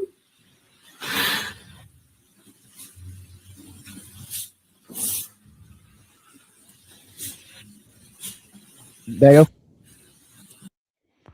yes, sir. So it looks like we got a bag of chips. So that bag of chips. I pointed that out about 3 months ago. Yeah, she says she took a bag of chips downstairs when she went to go watch, was it Who's Your Daddy or Daddy's, whatever the hell it was. And then in one of the crime scene photographs, there's a bag of chips right on the arm of the chair. And Dylan said she made popcorn. So how did that work out? You know what I mean? I mean, is there more than one bag of chips? Or did she not tell the truth? Or she had a bag of chips while everything was going on. Yeah, and she was actually not downstairs. Just saying. There's a couple little things like that I caught. There was popcorn bag, that's true. So why was there a bag of chips, potato chips is what she claimed, sitting on the arm of the couch in the photos? And I think another thing that I find a little strange. Why is she watching stuff on her tablet when she's got a TV down there? That's a good point. Good point. Maybe they didn't have cable. I mean, there could be answers to some of these things, but They had Wi-Fi. They can get anything. Yeah, they had Wi-Fi. I know. I thought it was odd that the chips were balanced the way they were. The bag looked to be empty as it was. There was clearly a struggle. Yeah, I get what you're saying, Biscuit. Good point. A bag of. Okay. All right. Pretty much Wrong bag. Wrong bag. Yeah. I thought there was a bag of chips. There was. Right on the arm of the couch. I remember when I first saw those photos, I was like, now listen, guys, we can't jump too far on that because there could have been a secondary bag that somebody else was eating, but they never talked about it. So I automatically said, wait a minute, you're the only one that claimed to have potato chips, blah, blah, blah. But here they are. So it just makes you wonder is all I'm saying. And the thing is, she made a point to add that in. Yeah. Yeah. It was an extra little, because here again, this is your friends were just murdered. So you're going to break this down to the point where you're talking about grabbing a bag of chips. I mean, these little details don't need to be thrown in my opinion. And that other bag is what Bama fans eat on game day. What, chip? Oh, shut up, dude. Fuck out of here with that. Georgia boy. My daughter has a tablet and her TV in her room. Yeah, like I said, it could have been either. Mikey said the battery was dead on the TV. Oh, dude. You're a mess, bro. I love it. You guys are awesome. Welcome, Altruistic. Good to see you today. Thank you for joining us. Hate it when that happens. Yes, of course. Definitely can't have. You guys got to charge your TVs. Keep your batteries charged on your TVs, guys. Come on. But yeah, I do find that strange that she added that detail purposefully. Any of the little stuff that they throw into this that really has no bearing on the situation that night shouldn't even be in their. Yeah, right. It shouldn't even be on their mental plate, folks. You just sat in a house and sat through a quadruple homicide, and you're pulling out these tiny little details to create a story for whatever reason. They shouldn't even be there. Okay. And what I mean by their mental plate, like it shouldn't be anything that was on in their mind whatsoever. You know what I mean? So yeah, my TV's going to die. Fuck. Oh, I love Mikey. He's the mess. That's a good one now. The actual problem that I have is my internet is so doggone slow that I end up having to watch stuff in like 6 pixel quality. That kind of stuff. I get it. Yeah. I get it. Molly does it when she's saying she reversed the car. Feels like as if, yeah, I agree with that too. Welcome, almost. There's definitely coaching. I mean, you can almost listen to these interviews. I said this in the one we did the other day. They're spoon feeding this shit to them, guys. They give them the answers before they even get an answer from them. It's insane. And I wouldn't be surprised if she's got a script in that blur. It could be. They always, yeah, especially her. She goes to her phone for everything, and that's interesting to me. What was I supposed to say again? Oh, yeah, that's right. You know what I mean? There I was. there I was on that cold November evening. Line? Yeah, right. Yes. Agreed. I mean, it's ridiculous, guys. And there's no follow-up. We all know that. I bitch about that all the time. They don't. The kid gloves are so super pathetic. It's bad. It's okay. It'll be all right. I understand. If I believed that was truly a thing, I would feel the same way, but I don't. So at that point, no, I can't feel that way. I'm sorry. If there was a script, wouldn't defense see it? I mean, I'm sure. I mean, it depends, Becky. Good to see you, by the way, Becky. No. If it was something that was on the phone, that was taken off the phone, if this was covered up, it would be hidden, in my opinion. I doubt that they'd ever see that. So, Ann Taylor got the filtered version. Ann Taylor got shit compared to what we've seen. I know Ann got a lot, okay, but I feel like there's a lot of stuff that came out after this and towards the end of this that she probably didn't get because she never spoke to it. So I would imagine that if she did, the night was sultry, right? I would imagine if she did, these things would have been spoken to in some of these hearings, and they weren't. And it blows my mind. So that tells me, in some senses, some of the stuff I don't think she saw. And I could be wrong. I could be wrong. Yeah. Yeah, that's a good point. We can do that, Jen. I will definitely remind me.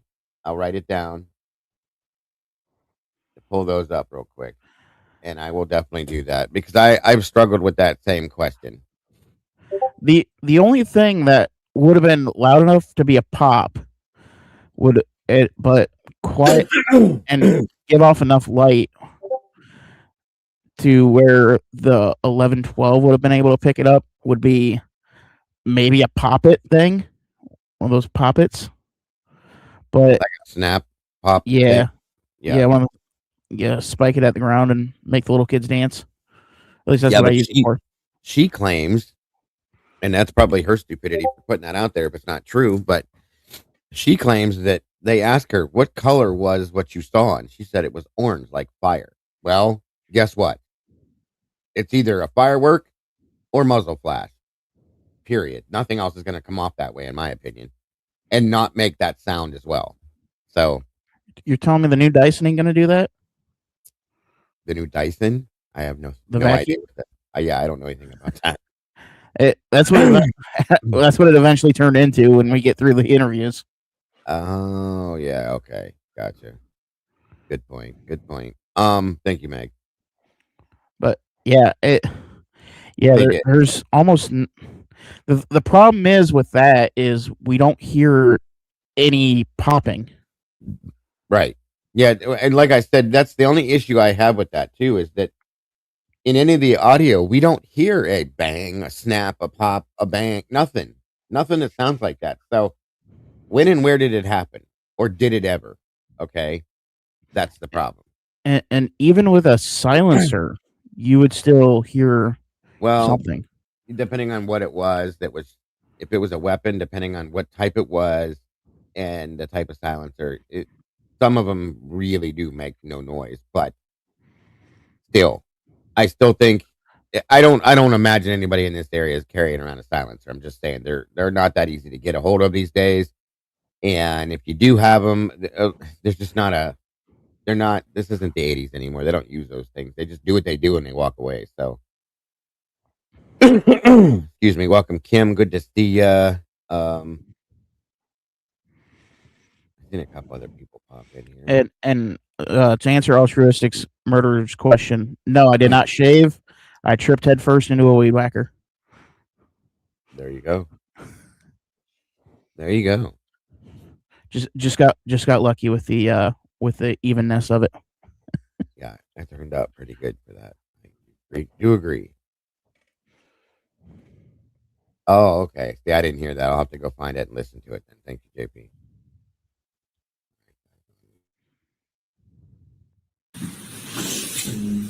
So is Murphy your dog? Kaylee's dog. Kaylee's dog? Kaylee and her ex-boyfriend's dog. Okay. So you heard Murphy bark right after you heard what you thought was a firecracker? Yeah, something like that. But he like, I don't know, dogs bark at random things. And sometimes when he's happy, he'll bark. Okay. It didn't sound like an angry growl or anything like that, just a bark?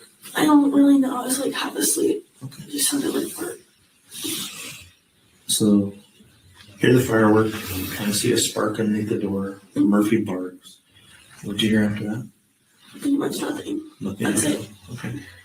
And you thought maybe someone was just in the kitchen at that point? Yeah, just like someone accidentally fell into the table or something. Okay. And she was like, Murphy. Do you know about what time that might have been? Do you have any idea? 4 or something. I tried to call all the timeout. 4:20ish. The dog randomly barking at things. I don't, for a bigger dog like Murphy, I don't think is accurate.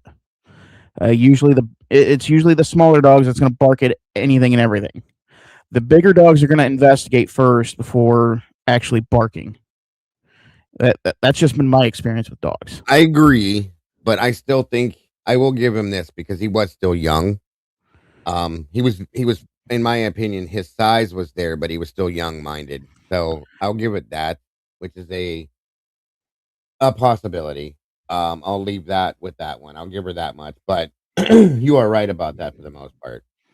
From what because I got a husky, and the only time she ever barks is when somebody's in the driveway. That's the only time. That or she's trying to, or when someone just gets home and she just starts kind of doing that husky talk. Got you. Thank you, Meg. I do have the video for that, so we'll check that right after this. As far as the bang, flash, and all that stuff. So thank you guys. Thank you to my mods doing what you do so well. You guys are amazing. Welcome, Chris Cat. Good to see you. Yeah, like I said, dogs are different. Actually, I had a dog. It was a bully, and truly and honestly, he barked at everything, and I mean everything, as he was trying to run through the front door all the time too. But yeah, he did. So I guess different dogs, different people, different areas. It is what it is. So either way, it's still a good point to make out though. At some point, just something to talk about, to think about too. That in if Murphy was as much of a barker as she's trying to claim, we would have been hearing Murphy going ballistic as soon as the cops walked in. Well, here's my question. Okay. Yeah, he didn't. Well, I think he was scared at that point. Is maybe why he didn't, but that doesn't mean that's what it is. Why didn't we hear Murphy going insane at the 2:00 hour when we heard all that screaming and yelling and this and that? Why was there no screaming and yelling from Murphy, guys? Unless he wasn't there. He was at Dad's house. There you go. So, yeah, right, Lucy. And it could be very likely that Murphy was going off at Jack's house. Right. And so if there's a ring camera close to Jack's house, that would be a hell of a FOIA to grab. But yeah, yeah, they're not giving anything right now. I've been denied everything I've tried to put out, which is why I think something's coming. I truly think something's coming, but hopefully I'm right. I said it in the chat a couple days ago. There's going to be one hell of an Uno reverse card coming. I saw that. I remember you saying that. Yeah, and I can't wait for certain things to happen because, boy, I'm not going to rub that in. That's for damn sure. That's why the neighbors were disturbed by Murphy. Okay. I really wish somebody would have made a noise complaint call to PD, and if they did, I'd like to see that. And if they did, and we haven't seen it or can't find it, it would be because they hid that, because that would point to something else, in my opinion. But I'm surprised with all the noise complaints that house has gotten that nobody did make a noise complaint about the dog going crazy like they did. So there's that too. I mean, we saw the video of one where the cops showed up before the noise complaint even happened. Yeah, there was a lot of them going on there. So. And honestly, I mean, you know it's a freaking college town. Mm-hmm. If you don't want it to be that loud, don't live there. Yeah, period. That's another thing. I've said that myself. Like, you moved like right into the middle of College Central, bro. Why are you living there if you don't expect there to be noise? Some people in those apartments, especially, a couple of them were complaining. I'm like, what the hell are you doing here then? You know. There's a reason why we got the house so cheap, honey. Yeah, right. It could be Lisa Q. That was something I thought that there probably could have been a noise complaint made, and they just never put it out there because then people would be saying, "Hey, what happened at this time? Why did this happen?" Blah blah blah blah blah. So yeah. And also, like, I would imagine most of those people at least had a dog growing up around that area that would be within earshot. Mm-hmm. And at the 4:00 mark, you would know with that kind of barking, like, there is something wrong.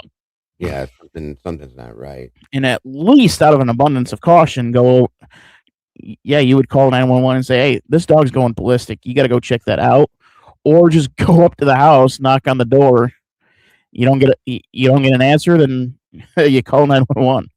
Yeah, and that's the thing. But here's the deal. This is why I've made that statement, because it's 4 a.m. Most people are still sleeping, trying to get in their last hour or two of sleep before they have to get up to go to work.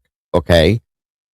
So this dog barked for like almost damn near 50 fucking minutes, guys, in the middle of the night. Nobody, and I mean nobody, if it's your dog, if it was my dog, I'd have been out there like within 10 minutes if I heard it. What the hell? You brought him in, shut him down. You can't do that. You're going to wake up the neighbors, piss them off, blah, blah, blah. Nobody did that. Nobody did that at all. And I find it really hard to believe that nobody called and complained. Like I said, people in that area are getting their last hour or two of sleep in before they got to get up and go to work. I would be pissed. Get your damn dog and shut him up. You know what I mean? It's been almost an hour this dog's been barking. Something's wrong. I would have been up, armed and ready to go if my dog's outside barking her head off like that. I like, yeah, I'm bringing the dog in, and then I'm gonna do some exploring to figure out what the hell is going on. Yeah, agreed. And if here's the thing, and the other thing I'll say too, if the timeline ends up being correct, and it was between 4 and 4 whatever, that would explain him barking like he was barking if he was there at that point in time. And but if he was there, I've said this before, you guys.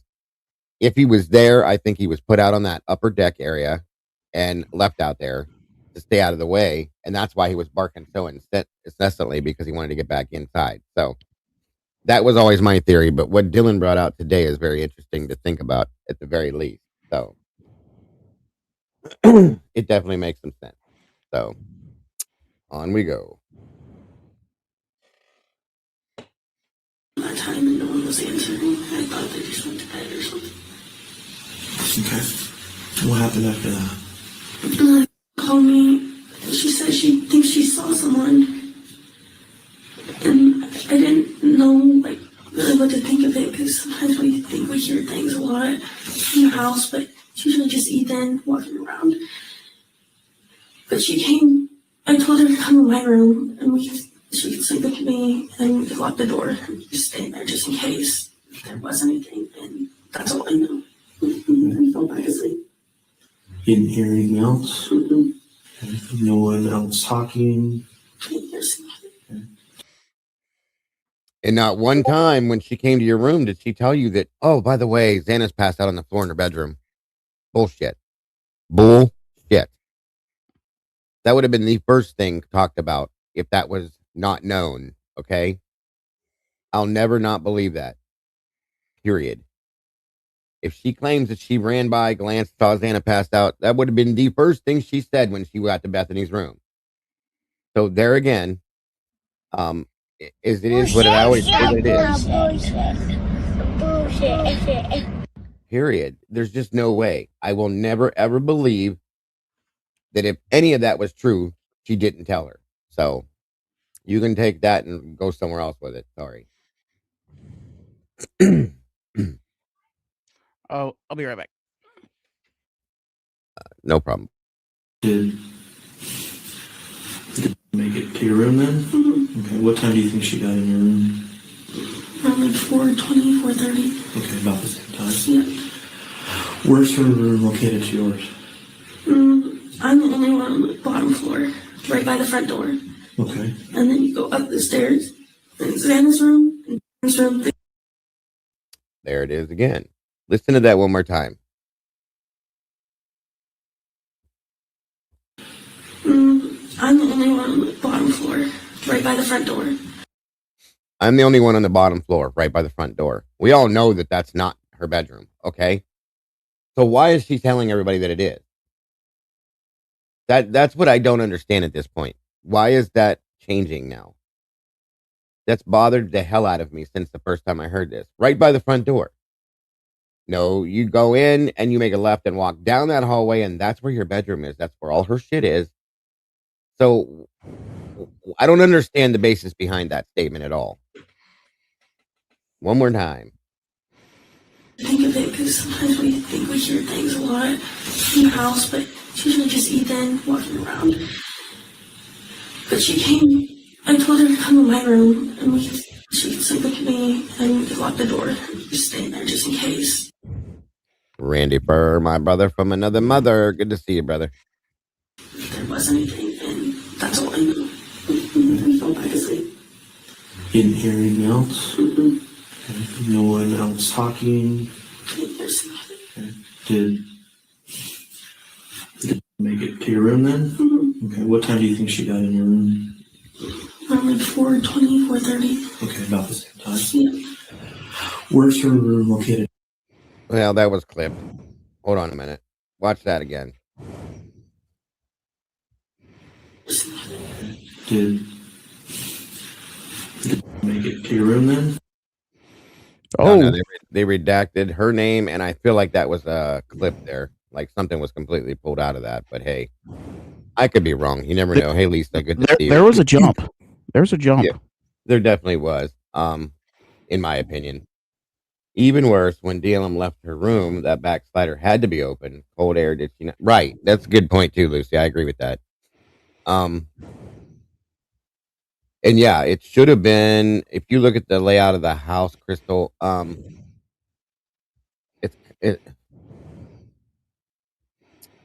Kaylee's room, I believe, is the one that's right over top of Dylan's room. So yeah, it wouldn't have been. It would have been Kaylee's bedroom is right, definitely right above Dylan's room. You go up the steps to the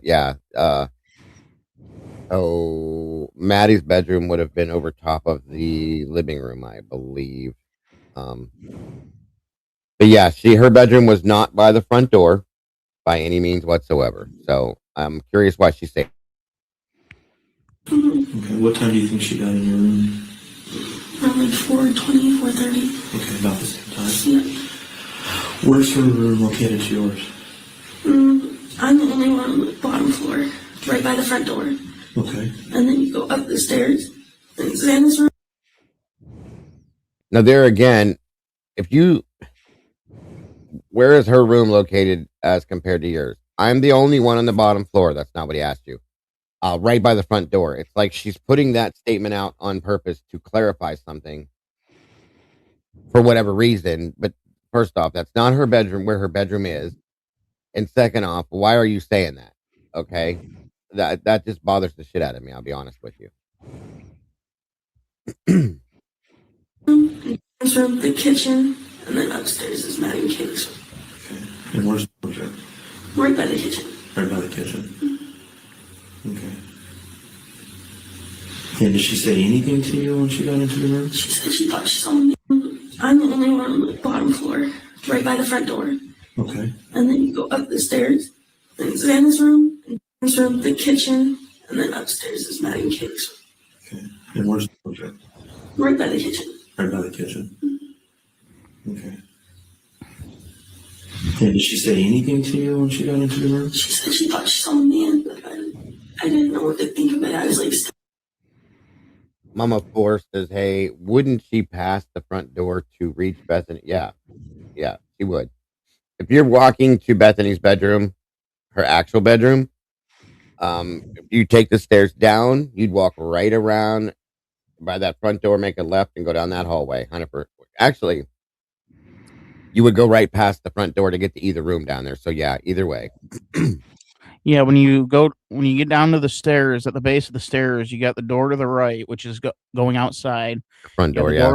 You got the door in front of you, which would be that spare room that is Bethany's part-time, I guess. And then you'd have the hallway to the left. That would be the bathroom, and then you make a hard left and you go straight down to Bethany's room. Yes. Yeah. That's 100%. And that's when we looked at all the pictures, guys, all the photographs show Bethany's bedroom, and everything in it belongs to her. That you can tell, you know, it's her stuff. So why are you telling the world that is your bedroom right there? That makes no sense. I'll have to sleep, and I was like, I didn't know what to do. I don't know. It didn't sound like I didn't hear screams, I didn't hear anything. So I didn't really know. Okay. And I'm going to say that that's a lie too, because there's no way you didn't hear screams in that house that night. Anywhere. I don't care where you were in the house. Okay. I don't care if you were under the fucking house. You heard screams. Period. I don't care where you were on that whole damn block. You should have heard a lot around that house. This is Bethany, Randy. But yeah, I agree with that. There's no way in hell anybody was ever in that house and didn't hear any screaming. I'm sorry. You would have the screaming, even the screams to cover it up.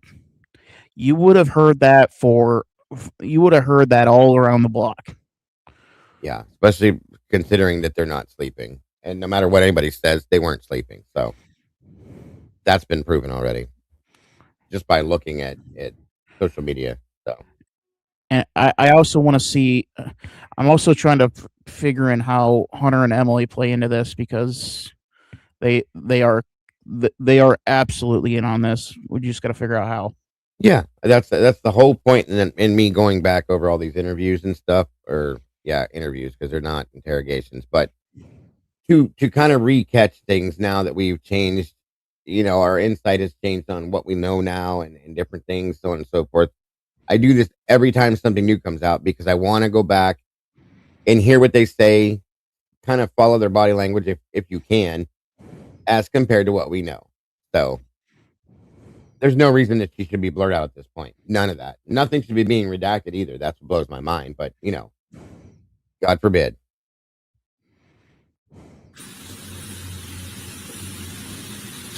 But no, so she didn't say anything more than she just saw someone. No, that's all I remember her saying.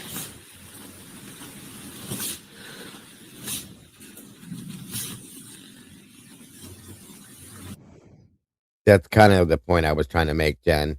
Maybe potentially because it takes the focus off anything happening right by the door to the house and focuses the crime upstairs versus on her floor. Maybe something happened on her floor, and that's what I was thinking possibly, Jen. So thank you for voicing it. And it's questionable when you move her position to a different room than what she states she's supposed to be in, and opens up a lot of questions. Yeah, it does. 100%. So that's what I'm saying.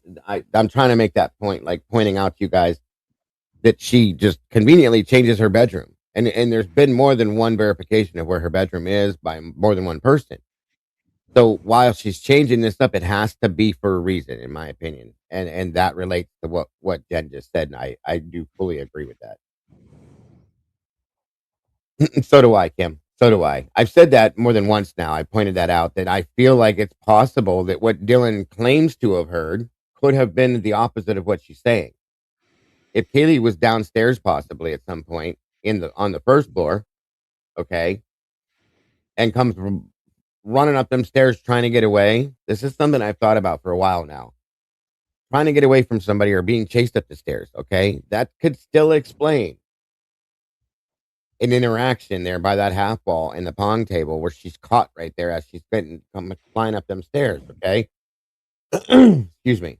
And at that point, there again, there's no barking from this dog, okay? And if somebody's chasing my wife, myself, my kids, I have a little dog still. He'd have been going nuts because there's drama going on. The dog would have been barking. There isn't. So anyway, I believe it's plausible that something happened on the ground floor, and Kaylee may have seen somebody down there hiding out, maybe in the spare bedroom. Okay, that's a thought. I'm just saying, because the thing was knocked over and broken. One of the pieces of the window, whatever that thing's called, was pulled down. I mean, it could be any of that. Could be. Yeah. The screen was popped out. If I remember correctly, something was, one of the blinds was pulled down. I'm just thinking, like, is it possible somebody came through a window, or they could have even went through the damn door, hid in that room. Nobody saw, nobody knew, because nobody went in that spare room. Okay, and maybe that's why she's claiming that was the room that was hers. And that's also, if you think about it, where Hunter claimed that he ran in, he found them when he went in the door. So I got a curiosity about this. Okay, a big one. And again, if Kaylee gets down on that floor for whatever reason and sees somebody and bolts upstairs, and gets caught right there, that could explain that. We still have the question of how she got to the third floor at that point, though. So I'm just saying. Yeah, and it wouldn't be unheard of because I've seen movies that depict the person was in the house for days on end to wait for that perfect moment. Sure. They hide in the attic. There's true stories that have happened. Like somebody hid in an attic, right? They lived in somebody else's attic. That's happened more than once here in Ohio, actually. Where they were living in somebody's attic and were sneaking out in the middle of the night, taking food, doing this, doing that, and eventually they got caught. They tried to kill the family and rob them, but I told you I was sorry for that, Dago. well, they're still stuck there, buddy. A little bit of trauma, you know. Beer cans everywhere on the first floor, right? They were all over the house. That's why I still believe it's possible that there was a party Saturday night. Just saying. Yeah, I think there was a party, and quite frankly, given where the how the beer pong table is positioned, it's very likely that the party continued after they passed. That could be too. Who knows? It could have turned it into a cleaning party. You never know. Yeah, and I mean, we have, like I said, we have a history of this in Idaho, where a group of people will just follow one person and do absolutely heinous things. Yeah. Yes. True. And yes, Lucy, I did see that. Everything happens in this God forbidden state. I didn't see exactly where in Ohio, but I know it was a little headline I read that they found 2 young girls in suitcases here in Ohio, guys. It's pretty crazy shit. So, Snappy Cat, good to see you. Thank you. It is horrible. It's absolutely horrible. Everything happens. We have so much shit that happens here. Around 10 to 14 years old, both of them. That's so sad. Yeah, I have to look into it a little bit deeper. I just caught, like I said, just the headline of it. So, oh, really? East Side? That's not surprising. Sorry. Near 162. That makes sense. That's kind of a rough area. So, definitely, East Side is definitely rough. So,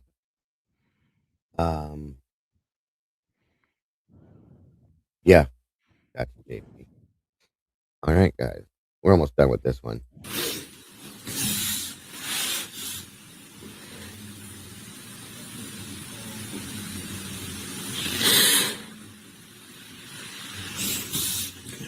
So your bed then, if I'm looking at the right house, you have a parking lot, front door, and your bedroom's just to the right.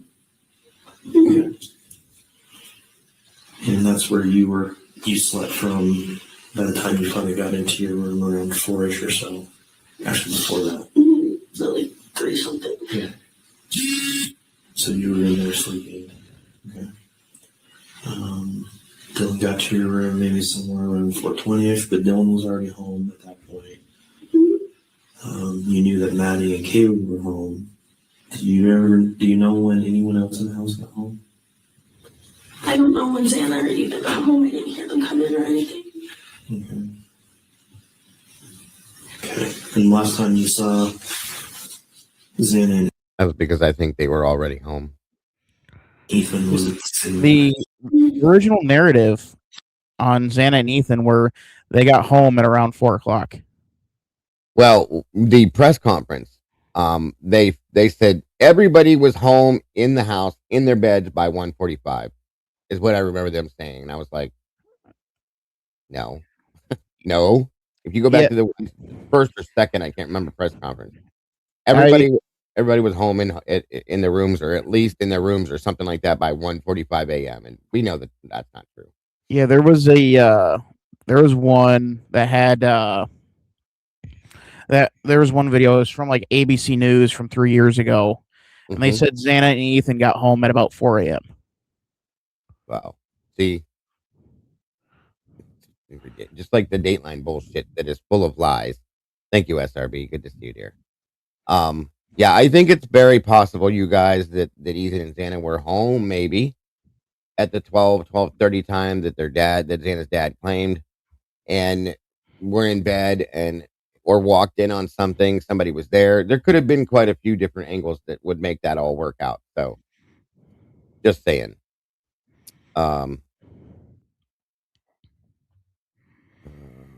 Thank you again, SRB. Great to see you, dear. Yeah, camera's up facing right at the spot, but they don't think that. Yeah, I got you. Kathleen Bell, good to see you. Yeah, Xana's dad said midnight. I remember it being 12 or 12:30 that, they were at home in bed eating pizza, watching movies. They very well could have been, okay? And then he was asked to change that because it didn't match up with the timeline in the narrative, and that's just my opinion, but that's what I'm saying. So, hey, High Heels, good to see you. I would have had some choice words for anybody telling me what time my little girl came home. There was and all they got to do is go back and look at Jeff's phone log and see if there was a phone call made to Xana's phone at that time. That'll kind of give proof of it. You know what I'm saying? So, I mean, it doesn't for sure prove that they were there at the house, but it does prove that conversation happened, is all I'm going to say. Yeah, I've been really thinking that a lot lately, SRB, and you guys know that I've told you that they were home the whole time as well. Maybe they were napping. No one noticed. Like I said, they could have had their bedroom door shut. They were having private time or something like that and had fallen asleep per se or something, or they were whatever and surprised by a situation is what I've been thinking for quite a while now, honestly. Well, and see, that's it. That's the problem. And if, let's say this, what if her door was completely closed? Xana's door was. That changes everything. And it's a very grand possibility that it was. Okay, remember that. I don't believe Dylan. I don't. I'm sorry. They have Xana's AT&T. Or wait, sorry. Oh yeah, they do. They do, and that's what I'd love to see that for sure. To know, you know what I mean? That would prove certain things, I think.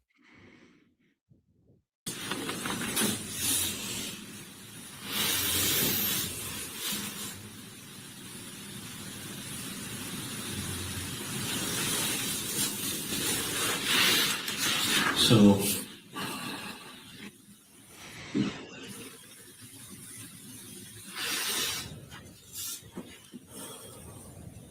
did you see anything weird at the party? Just normal. Okay. And see how the way that they're set up, where everyone hanging out primarily up in the main common room area, where most people hanging out in individual rooms and stuff like that. It was a little bit of a mixture. At first, it was in the apartments, and then it was the main room. Okay. And then as I was leaving, I went in to grab a backpack from our friend's room, and Xana and Ethan were sitting on the couch just listening to music. Okay. And that was up in the main room, or that was in That was in an apartment. In an apartment? Mm-hmm. Okay. Did you hear of anything that happened to anybody? Mm-mm. Was there anyone strange or odd hanging around the party? Mm-mm. Do you know of anybody in your house that has an issue with anyone? Any ex-boyfriends? Anything like that? All their ex-boyfriends are really nice, and they still are good friends. Okay. All their exes. Have you ever had any of your roommates complain about anything? Yes, sir. So all of their exes. Well, more than just Jack's coming around? Yeah, I guess.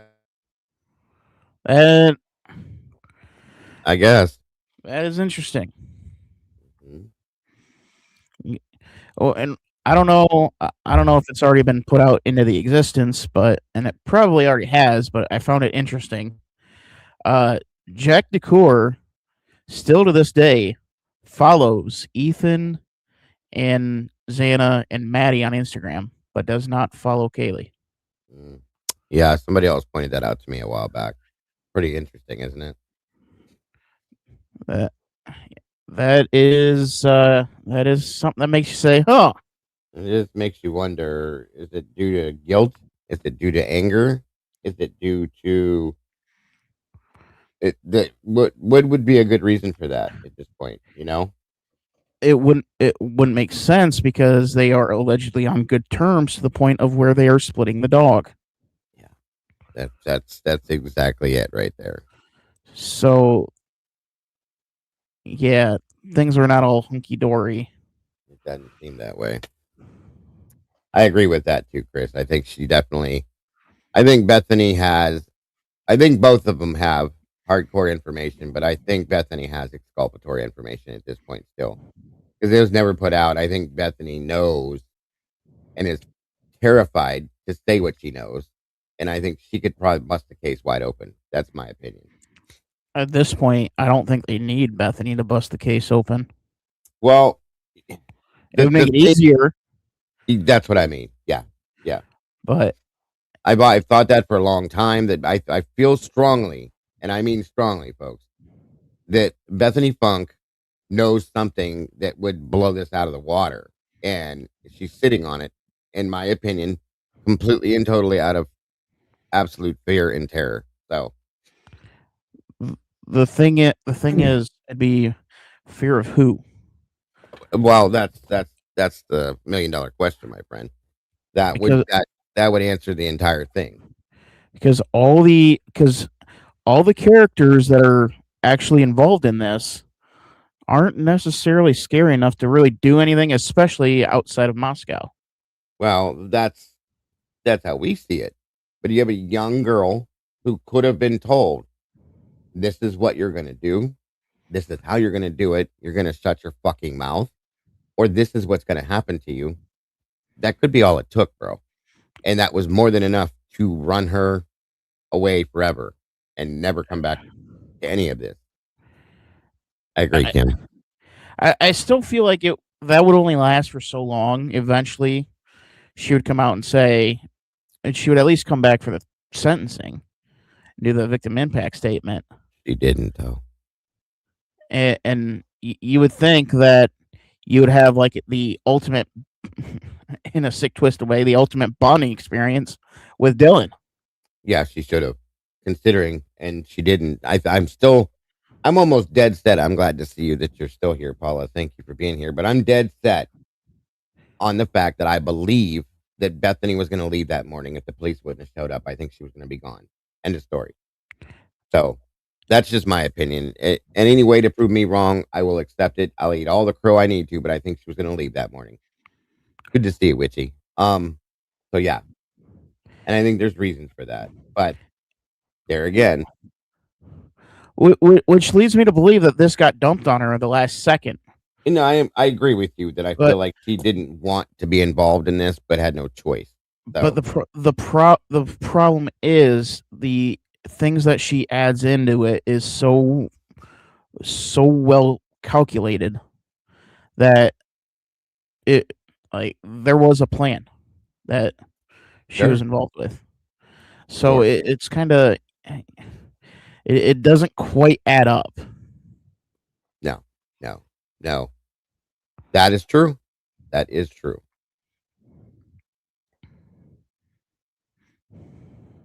I'm totally not defending Dylan or Bethany, but I unfortunately understand the lawyer up and shut up approach. No, I get that too. I understand. And I'm sure they were told to shut it down. Like I said, just as much as I think that her parents, because that's what she talked to that morning. She made more than one call to her home, mother, father, all of them, for a reason, early in the morning, which is not normal at all. And I believe it was for advice. This is what happened, and what the hell do I do? And I think the advice was, get the hell out of there while you can. But it was too late because the police showed up too fast. Okay. So I'm just saying. I mean, with where she was, all she would have had to do is turn around and walk away. She could have, but I think she was scared. I think she was scared and not educated enough to understand. When he walked out that door, she was waiting for Jenna to get there. Jenna showed up, went down, turned around as he goes in the house and comes back out and says, nobody's leaving. That's when I think she's like, okay, and they walk this direction. So this is just my opinion, guys. I am absolutely okay with being wrong with this. I'm just telling you, this is how I feel after seeing what I've seen. So yeah, 100%, Chris, they do. because the way that I would have planned this if I was trying to get away with it is get over to the next street, go down the stairs onto the next street, pick me up there. Mm-hmm. No, it would make sense, but I don't think her mind works that way, especially in this specific situation where there's a lot of stress involved. You're not thinking of all the things we would probably think of, under a less stressful situation is all I'm saying. But then at the same time, she's got 8 hours to get the hell out of Dodge. I know. And I feel like in that 8-hour period of time, they were together trying to figure out what the hell they were going to do. I feel like there could have been multiple situations they were going to try to blame this on. I said this the other day. We're going to make it look like it was a robbery. We're going to make it look like an overdose. We're going to make it look like this, that, or whatever else. And whatever works out, finally works out. So, which I think they were trying to position Eric Gower as the fall guy. No, I could see that. I feel like there's a few people that could have absolutely been the first and foremost patsy for this. Brent Kopacka being one. Okay, go ahead. And I think Idaho stepped in and was like, "No, we're not having anybody around here taking the fall for this." I mean, it could be. And that's when they gave the marching orders to Moscow PD. You find somebody that ain't from here. And yeah, I mean, I honest to God, I do. I think that Kopacka could have been one of the first patsies for this. There was a relationship between him and Chief Fry at some point, negative or not, whatever it was. Maybe it was due to Kopacka's previous history, whatever. That's fine. I'd really like to know what that was.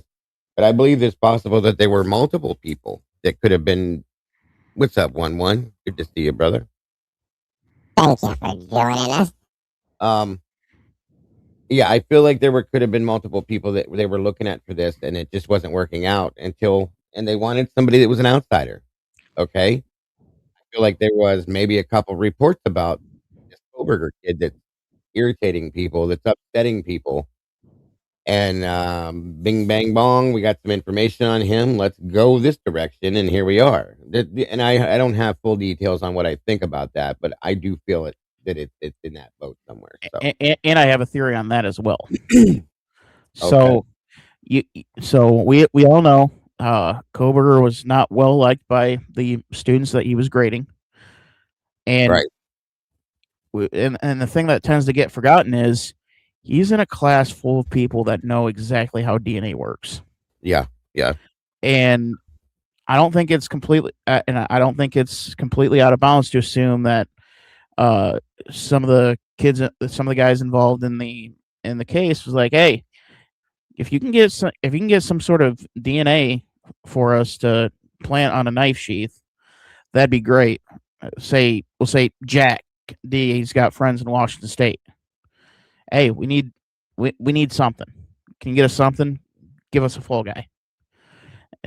Or it could be just as simple as, hey, we just need something for a class project, talking about DNA or something, and touch and some sort of DNA. And some kid at Washington State says, hey, I don't like that guy. Here's his DNA. Do what you want with it. I don't care. Or they could be fully in on it and be like, hey, pin this dude down. And that's how you get the DNA on the knife sheath. It makes sense. It definitely does. I have no doubt in my mind that that's very, very possible, SRV and Dylan both. And I think with the lawsuit going on, if it doesn't get opened up right away, I think Washington State's going to come back with one hell of a club, because WSU's got to cover their own rear end. Right. So, and the other thing that I learned on it was, and that might be the main reason why they pleaded guilty, was it's a lot easier to change a plea than it is to get a new trial after a conviction. Yeah, that's an interesting point. And it might get a lot easier afterwards as well, because I know there's a Supreme Court case going to where you won't be allowed to sign something that's signing your rights away. That's what Kim covered today on her channel, the Hunter case. Yeah, and we'll see how that goes down too. I don't think they'll pass it just because it could turn into a disaster. But you're right; it very well could change things a lot. It definitely it could make things interesting at the very least. But yeah, and I do think there's a change. It's going to be a change of plea coming. I just don't know, just not sure when, but I think it's coming very, very soon. I believe Brian's going to file an appeal, is what I believe. And I believe it's coming soon too. I agree with. I don't think it's going to be an appeal. It's going to be a change of plea. I don't know. I think it'll be, unless there's some brand new evidence introduced. I think it's going to be an appeal, but I can see what you're saying. I can agree with that too. Well, the only way that he'd be able to get a shot at an appeal is if new evidence comes out. But a change of plea is a change of plea. That you can flip flop, no problem. Yeah, I don't know. No. I don't know about how he filed for the plea deal. If he can do that way. One's saying he'll file for manifest injustice. Yeah, I didn't think you could change your plea after sentencing in a plea deal, but I mean, I don't know. I could be wrong. Oh, okay. That's what I thought. I thought there was only like 30 days or something he could do that in. But like I said, I'm expecting new evidence, in my opinion. That's what I think is going to get happen. Jesus. That's what I think is going to happen. But we will see what plays out. But I think whatever's going to happen, it's going to be coming soon, and it's going to be kind of large. It's going to be a big deal. So summer of 26.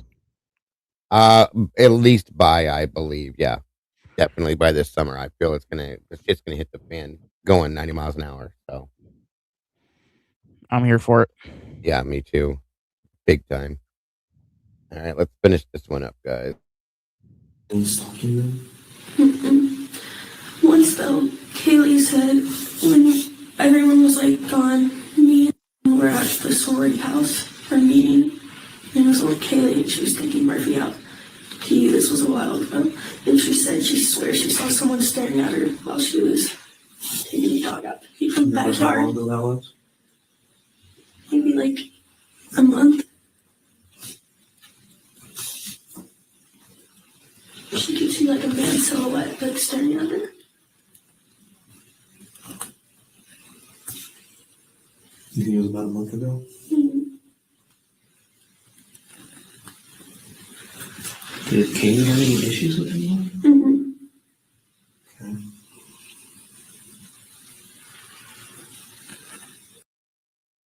Exactly, Kim, saying this new law could allow miscarriage of justice as an appeal, meaning misconduct, which is why I was focusing on the Bill Thompson misconduct stuff yesterday and the day before to bring out that, because of the different options and the possibility that, if that, like we all said yesterday, there's so many things that happened that should have rolled this case over, but of course they were dead set on what they were doing, but we're in a different mode now, so we'll see what happens for sure.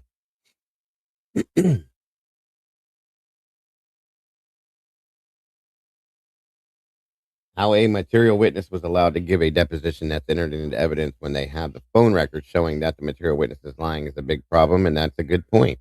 Very good point. And I also wanted to answer Crystal's question. Yeah, Bill Thompson said he couldn't place Brian at the scene after sentencing. Convenient enough.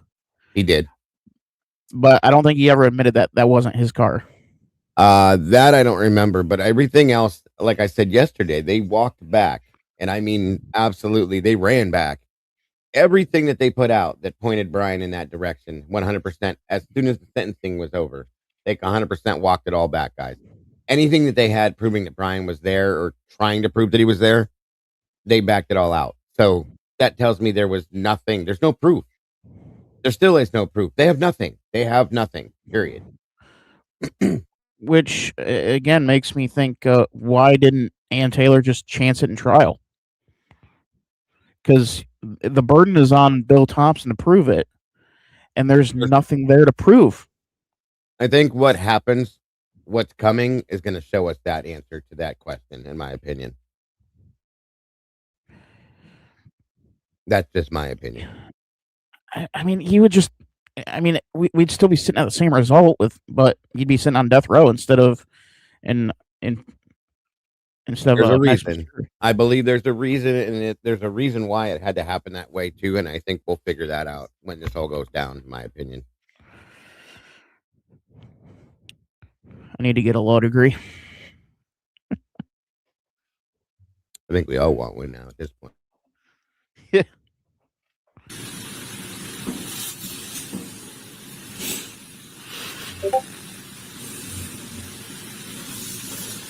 None of them have made any comments or statements of anyone trying to come on to them or anything like that.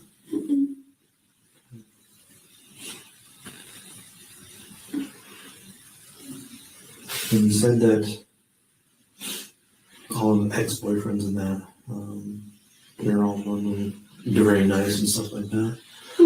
Are any of them fairly recent breakups? One, but Like I said, every little bit.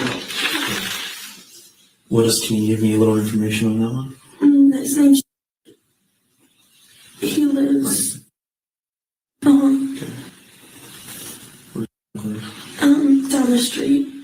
On Taylor? On King, I think. Okay. And he and Kaylee share Murphy. Okay. And they dated for 7 years. And that's in Kaylee? Mm-hmm. Or something like that. And they did it for 7 years? Something like that. Sometimes. How does she know that detail so well? And she knows it wrong. Yeah, I think it was what, 5.5. 5.5 is what Jack said. Okay. But even then, they don't know each other that well from what we're supposed to understand. So I don't know. I'm just pointing things out. Interestingly enough.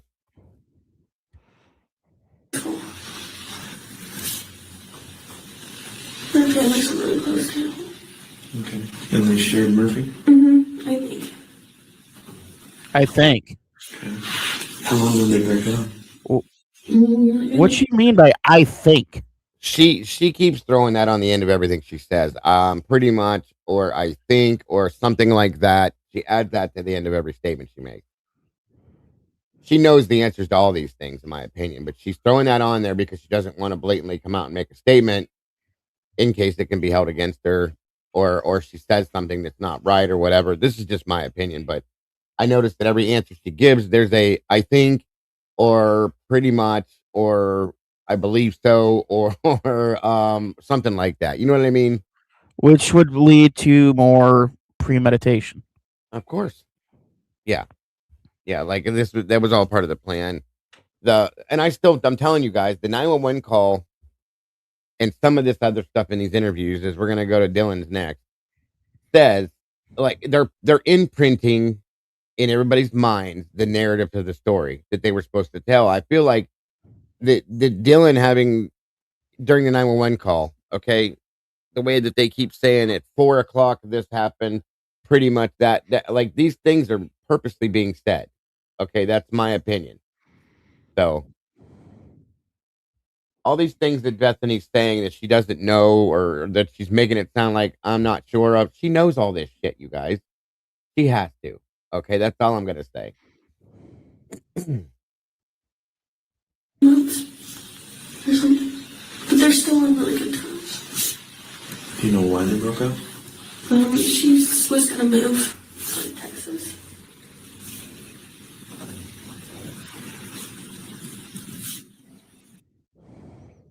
And notice how fast she's answering these questions.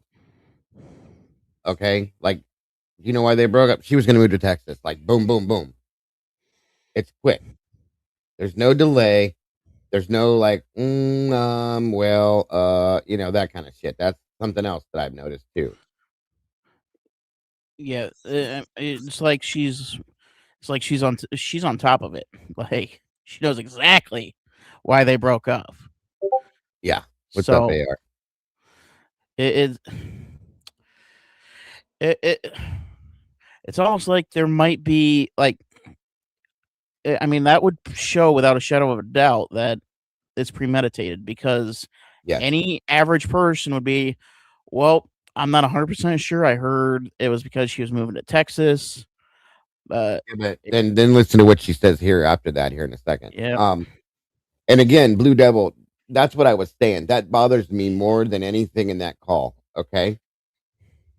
Because she says when they ask her, so is someone passed out? She says, I don't know, but pretty much for whoa. What do you mean you don't know? You made the call because of this, okay? And then she looks at Bethany and says, "No, I'll go check. Come on, Bethany, we have to go. No, we have to go. Like that's such bullshit, you guys. It's ridiculous. I can't say it enough. Inside your bones, good to see you, Mama 4 UK. Good to see you. So on we go. Where's Katie from? Portland.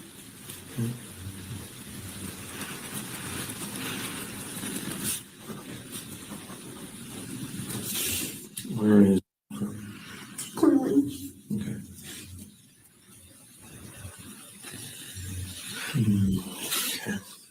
You said that they're still on good terms, still talking to each other. Yeah. Okay.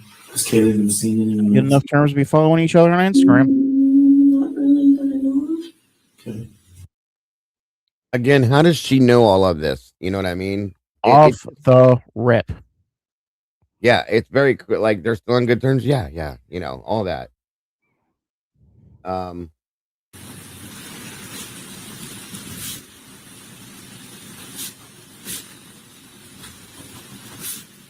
Where's Katie from? Portland. Okay.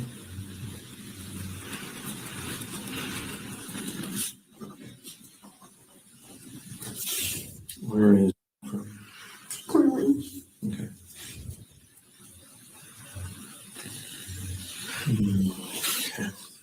You said that they're still on good terms, still talking to each other. Yeah. Okay. Has Kaylee been seeing anyone else lately? Not really that I know of.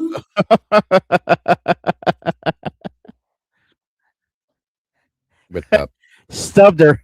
Kaylee seen anybody else? Well, that's what I mean. She knows all this other stuff, but she don't know that, which I believe she does. I believe she does. Full-heartedly, I know she does. I would have thought that would have been the question: is a stumper in jeopardy? Yes, sir. Do you know when she was going to move to Texas? After this semester.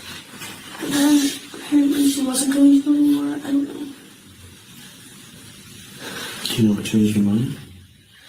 I think she wanted to stay here with all of us.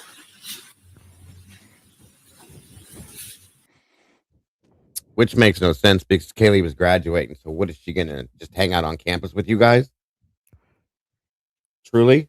And if Does you that have make the any sense opportunity, to anybody? if you have the opportunity to leave Idaho and go to Texas, you're going to take it every single time. Let's be real. Yeah, that's what I'm saying. She was going to have this was a job, okay? She was going to backpack through Europe, and then she was going to start her job in Texas. So now she changed her mind. She wants to stay here with all of you and hang out with a bunch of college kids after she graduates. Okay, you say so.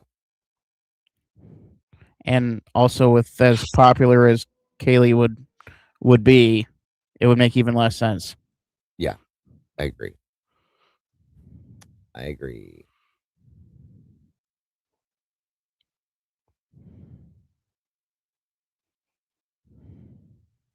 At 4 a.m. and 18:33 on November 13th. Okay. Wait, what? I don't know what that meant. What is 18? I know she said something about 1833. Yeah, I'm. That's why I Is said that I'm lost on that one. is that a Stephen King novel?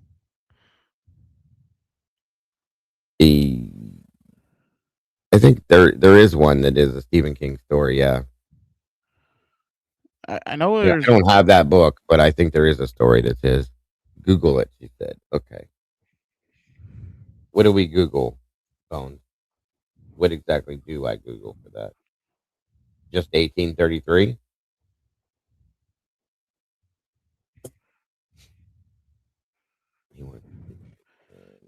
No, the year, the night the stars fell. Oh, the sky was falling. I know what you're talking about now. Okay. Gotcha. Um, why would you need to pay rent when backpacking? Just leave your stuff at parents' or auntie's house. Good point. Which none of it was removed from the house, by the way, you guys. And she was all moved out and everything, right? Everything was still in that house that belonged to her. All of her clothes, her bed, her dresser, all that shit was still there. So that was kind of weird. Just saying.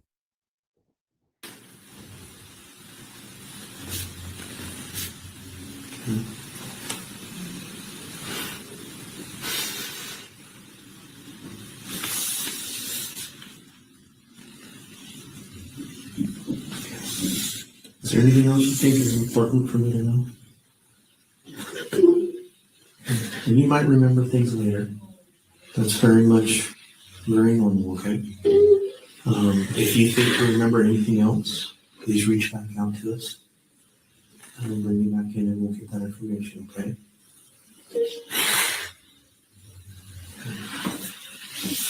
I'll go back to my notes real quick before we go, okay?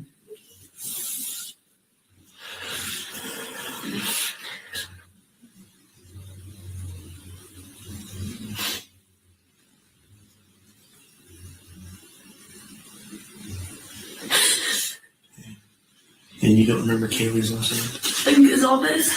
Gonzalez? Okay, can you spell that?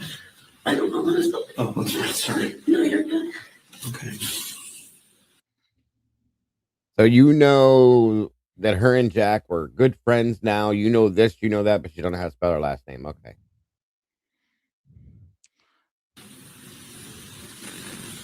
Okay.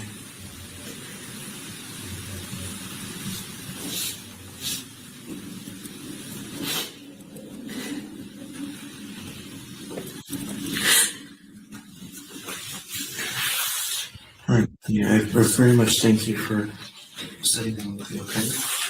I'm going to take you back to the other room so you can be with your friends, all right? Are you sure there's nothing else?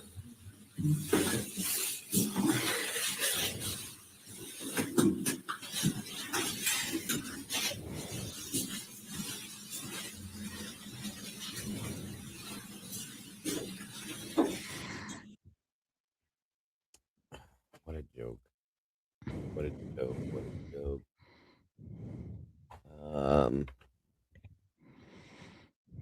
Damn it. Don't be putting songs in my head in there, you guys. All right, moving on. Let's see here. I'm going to go to 1 second.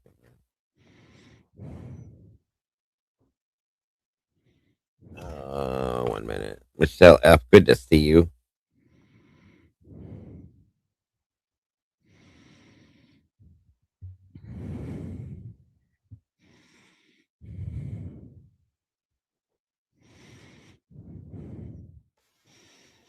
I'll do this one first because it's quick. It's literally only a few minutes, so.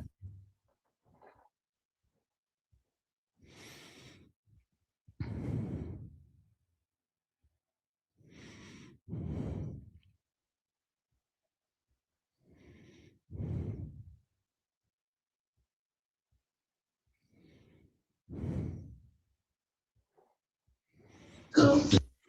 Still play with the dog and stuff like that? Every now and then. Yeah. Okay.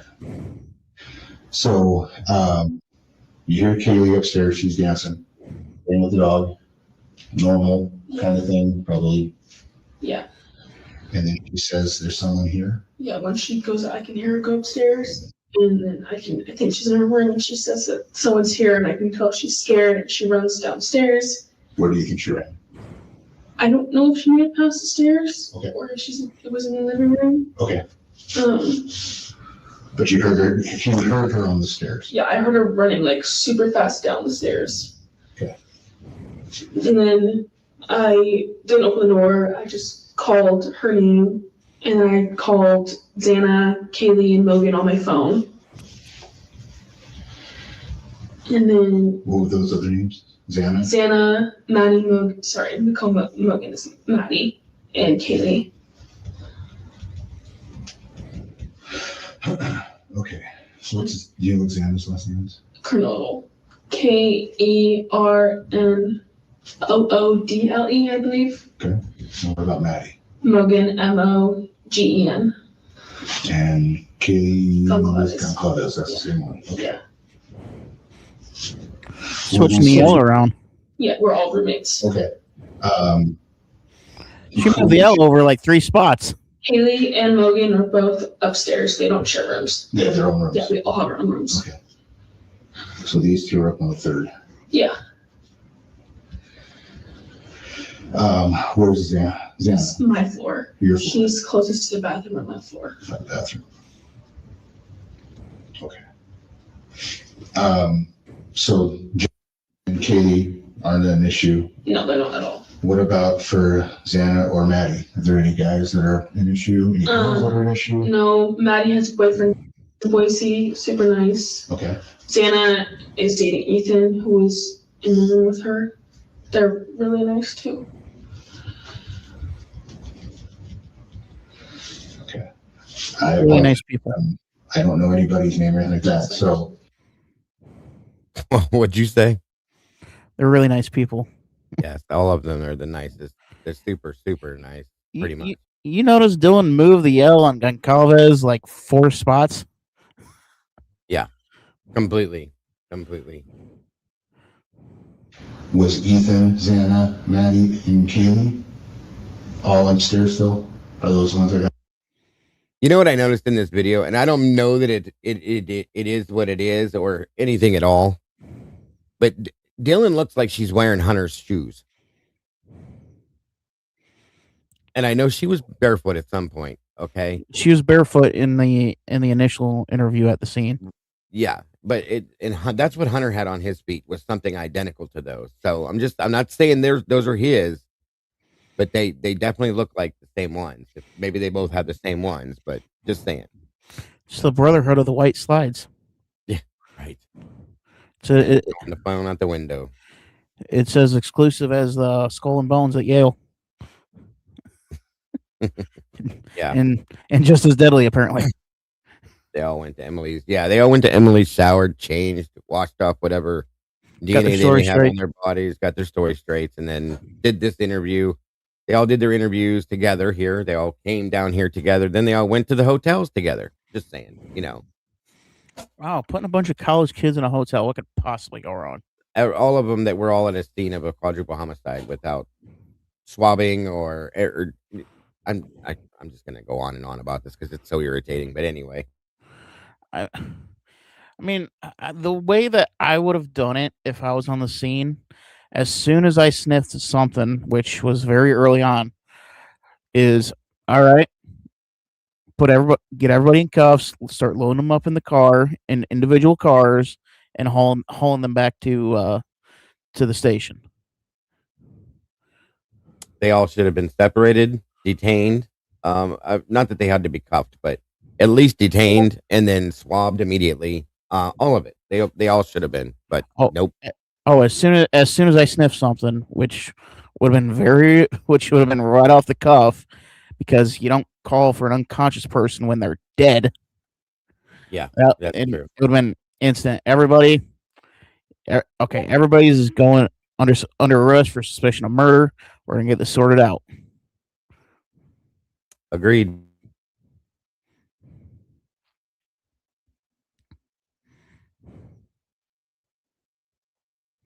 Hemi says, is there audio of what is being said when Dylan leaves this room? Another creator said he picked up audio of Bill Thompson telling him to get back in the room and talk about what?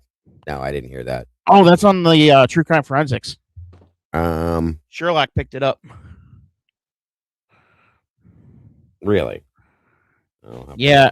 I saw something about it. My hearing is pretty much shot. But I'll definitely have to look into it. Thank you, Crystal. I think that's number 1 towards our goal today. Thank you. God bless and very much appreciated. Yeah, right, Chris. Exactly.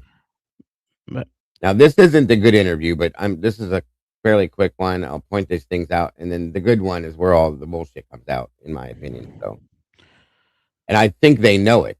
That's the thing. When Vicky Gooch interviews her, I think the proof is in the pudding right there. She knows that it's all bullshit.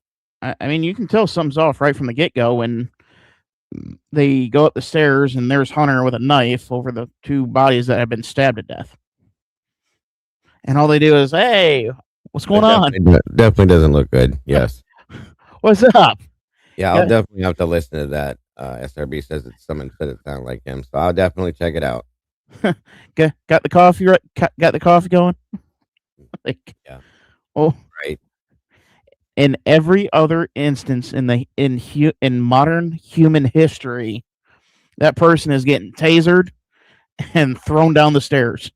He'd have been handcuffed at gunpoint, 100%.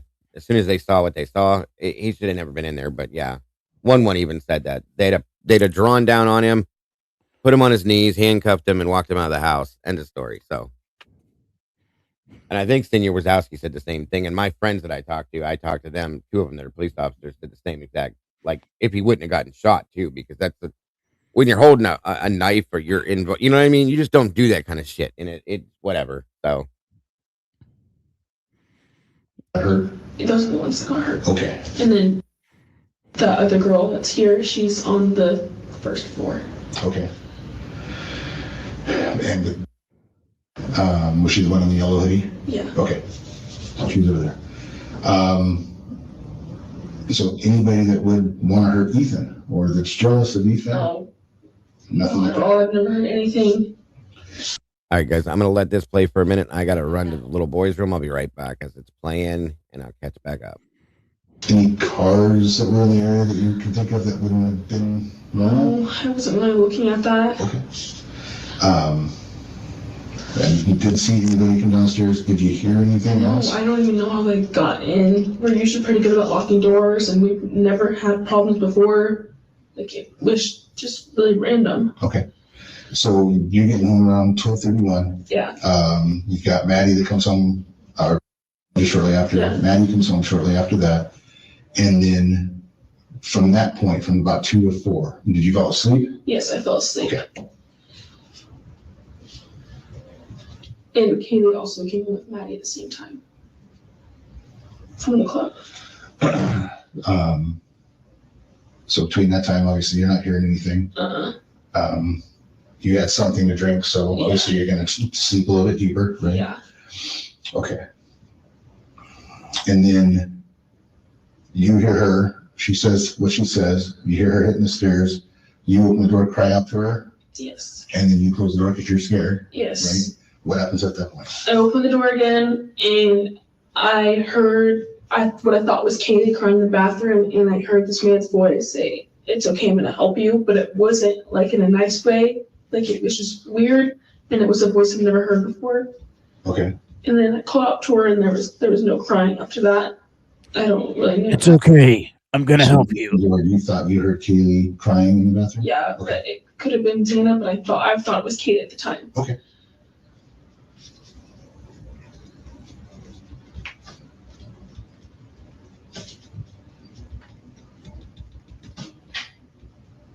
I don't know if these questions are really helping because I'm just right over the top of it.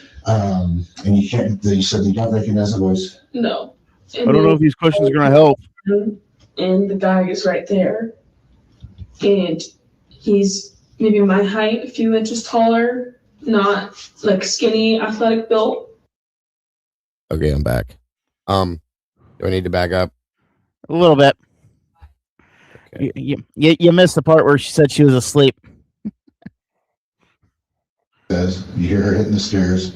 You open the door, cry out to her, Yes. and then you close the door because you're scared. Yes. Right? What happens at that point? I opened the door again, and I heard what I just really random. Okay.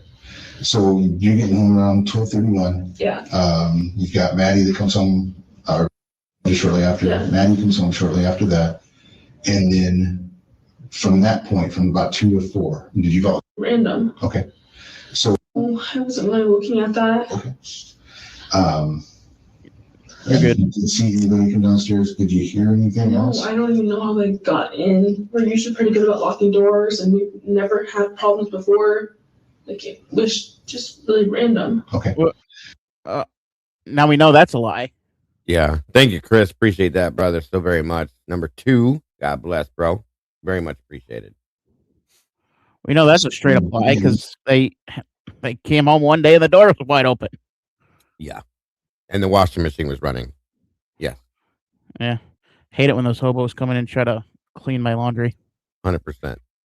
So annoying. They never get it right. Never. Around 12:31. Yeah. You've got Maddie that comes home shortly after. Yeah. Maddie comes home shortly after that.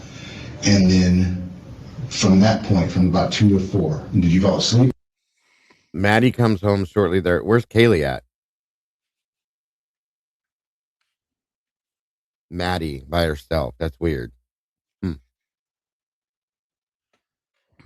Yes, I fell asleep. And Kaylee also came home with Maddie at the same time. There's Kaylee. Oh, yeah. You make sure you have to add that in after the fact. Good job. From the club. So between that time, obviously, you're not hearing anything. You had something to drink, so obviously you're going to sleep a little bit deeper, right? Yeah. Okay. And then you hear her. She says what she says. You hear her hitting the stairs. Did you guys hear what he just said to her? Listen to that again. From that point, from about 2 to 4, did you fall asleep? Yes, I fell asleep. Okay. And Kaylee also came home with Maddie at the same time. From the club. So between that time, obviously, you're not hearing anything. You had something to drink, so obviously you're going to sleep a little bit deeper. You had something to drink, so obviously you're going to sleep a little deeper. When did she say she had something to drink? She didn't say anything. He's leading her. Okay, that's it, absolutely. He's leading her. He's telling her, in a sense, what she did, guys, and that's just absolutely spoon feeding her. Like I said, good God, that was horrible. Right, Angie, you guys are hearing it too. Well, you got to listen to this more on Meg. That way you can understand. I kind of wish. Right. I kind of curious to see if this dolt is on the Brady list. Oh yeah, I can't wait to get that list. And when we break that down, I'm almost going to guarantee that there's going to be quite a few on there. We might get the whole package. Mm-hmm. Which might be why they they screwed up the investigation as bad as they did, because they knew it was going to be all or nothing. Yes. Absolutely. But yeah, and we know that she is absolutely lying. Nothing but. Yes, sir. Yes, sir. That's facts. That's facts. You might pass out, but you don't sleep good. That's for damn sure. Because I remember my days of drinking. I sure as hell didn't. Yeah, nobody. I know, Meg. Nobody wakes up from a drunken stupor saying, "Wow, I feel good." Exactly. That's the best night of sleep I ever got. This was released. It was released on October of 25, but the interview was from November 13th to 22. And of course, these are the ones that don't have real time stamps. So conveniently. Yeah, mm-hmm. right? Yeah. Okay. And then you hear her, she says what she says, you hear her hitting the stairs, you open the door, cry out to her, Yes. and then you close the door because you're scared, Yes. right? What happens at that point? I opened the door again, and I heard what I thought was Katie crying in the bathroom, and I heard this man's voice say, "It's okay, I'm gonna help you," but it wasn't like in a nice way. Like it was just weird, and it was a voice I've never heard before. Okay. Yeah, with zero emotion in your voice. You sound like you're having a job interview here. There's no nervousness, no sadness, no. I was more nervous in my job interview this morning. Yeah, that's what it sounds like. Like she's talking to an interviewer at a job interview. You know, she's just chit chatting at this point.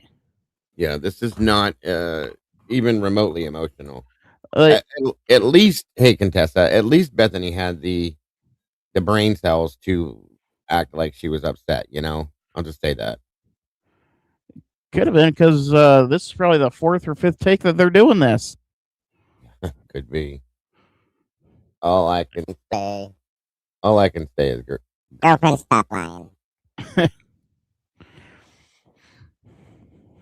anyway. Yeah, one of these days I'm gonna have to get you in the Discord room and help me figure this stupid soundboard out because I think we might have the same one. I got the same brand as your microphone. Yeah, it's the AME2. Yeah, we do have the same one. Okay. Yeah, I'm gonna need some assistance, or I'm gonna start using it for target practice. No, I'll help you out, buddy. It took a little while, but it's not that hard once you get going. Yeah, that, and I'm still trying to learn Windows. But that helps too. I just don't get it now that we found out that the roommate and everything else have lied. Why they aren't going back into it? That's a great question, Jen, and I think that's what the whole world wants to know: is how nobody's looked at this after seeing this stuff and said, we have a problem. But they haven't. They don't. I mean, I understand why they didn't, because they're not supposed to, but somebody should. Okay, somebody should. I mean, you would have to have your head so far into the sand that you would be able to taste original Chinese food. Mm-hmm. Like that is insane.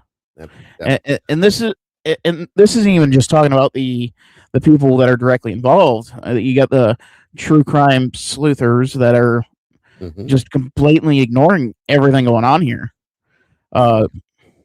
You got the morons. Annie teleprompter release. You got brainless Brian Enton, Trashly band full of shit, and nasty disgrace. Well, I was gonna throw a TikToker under the bus. Riley Lou News, who doesn't report on the news. Oh yeah, I don't know who that one is, but I got you. That was when we did when we were watching my video back in the day. That was who I was ripping apart. Oh, okay. I got she was the one that said, "Yeah, the chase could have absolutely happened, and the table would have stayed upright and in perfect condition." So, nobody bumped it, huh? Yeah. Well, and right, that's interesting. Now he's talking about like burying your head in the sand so far down that you would taste Chinese food. You know how when we were younger, they always said China. You dig far enough, you could get the China Meg. It's so funny she was not upset. See, I was going to make a statement about this because we've all been told and believe possibly there's the CI involved in this house somewhere, right? That could explain why she is so calm, why she's not uncomfortable talking to the police. And would explain why the MPD's helping in the cover up. Yeah. Well, yeah. I just didn't know if you knew, Meg, the way you asked. Sorry. But yeah, 100%. 100%. Just saying, it could be her, could be Bethany, it could have been anybody, guys. But there's one there. Somebody in that house was so. And that could have very well been. So okay, so I'm working on I can work off the theory that Dylan's a CI. Working off that theory, that explains why Bethany is still kind of like not all there. Could also explain why there was a good enough threat to her that she would get the hell out of Idaho and never come back. And why she didn't even come back to give a impact statement. Because she is afraid of Dylan because Dylan has the power. It could be that. That is a possibility. It could be that, or it could be that the fear of God was put into her, that if she didn't do what she was supposed to do, and so on and so forth, and after the fact she bolted because she was threatened to lose her life, possibly too. So it could be a couple of those things. I agree. I mean, all Dylan would have had to say is that hey, Bethany just lost it. She had enough. I think she had a crush on Ethan. Kaylee and Maddie just so happened to get home. Went on and she had to take care of business there. And I locked myself in my room and was able to hold her off with the knife. I don't know what she did with the knife, but yeah. Yeah, I got you. Everybody's got their own feelings on this, so yes, absolutely. Absolutely. On we go. Yeah, with Dylan as a CI, that does change the game. Definitely would, sir. And I called out to her, and there was no crying after that. I don't really know what happened after that. So when you opened the door, you thought you heard Kaylee crying in the bathroom? Yeah, okay. It could have been Dana, but I thought it was Kate at the time. Okay. Why wasn't Hunter? I think he was interviewed, and it's in a report, but we have yet to see that video interview. If it exists, I just think we haven't gotten to it yet. That's all I can think of. So it's a good question, though, Jacob. As always, thank you, and thank you, Miss Kim. Appreciate that. Very sweet and generous of you. God bless. And Megstar, I'm not saying that that Dylan had or that Bethany had a crush on Ethan. I'm just saying that that's something that Dylan could have said. Oh yeah. To actually to make the story make sense. Sure. Anything is possible, folks. Nothing. I don't discount anything in this case ever. So yes. I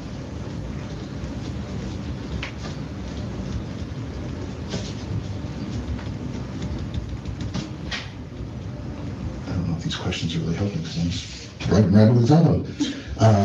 And you said you don't recognize the voice. No. And then I opened the door again, and the guy is right there.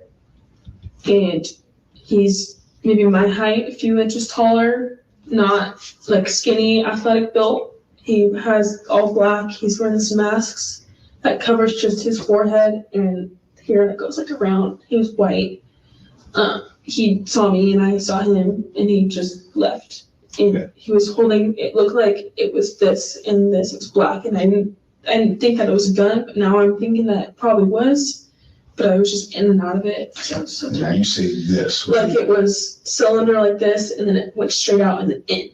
So I don't maybe. Almost like a arrow, or? Yeah, kind of. Okay. It was weird. I couldn't really. I call it like a mini vacuum. I don't really know what it was. Okay. You say about your height. How tall are you? I'm 5'10", so he's probably around 6 foot. So he's gonna be the average height. Yeah.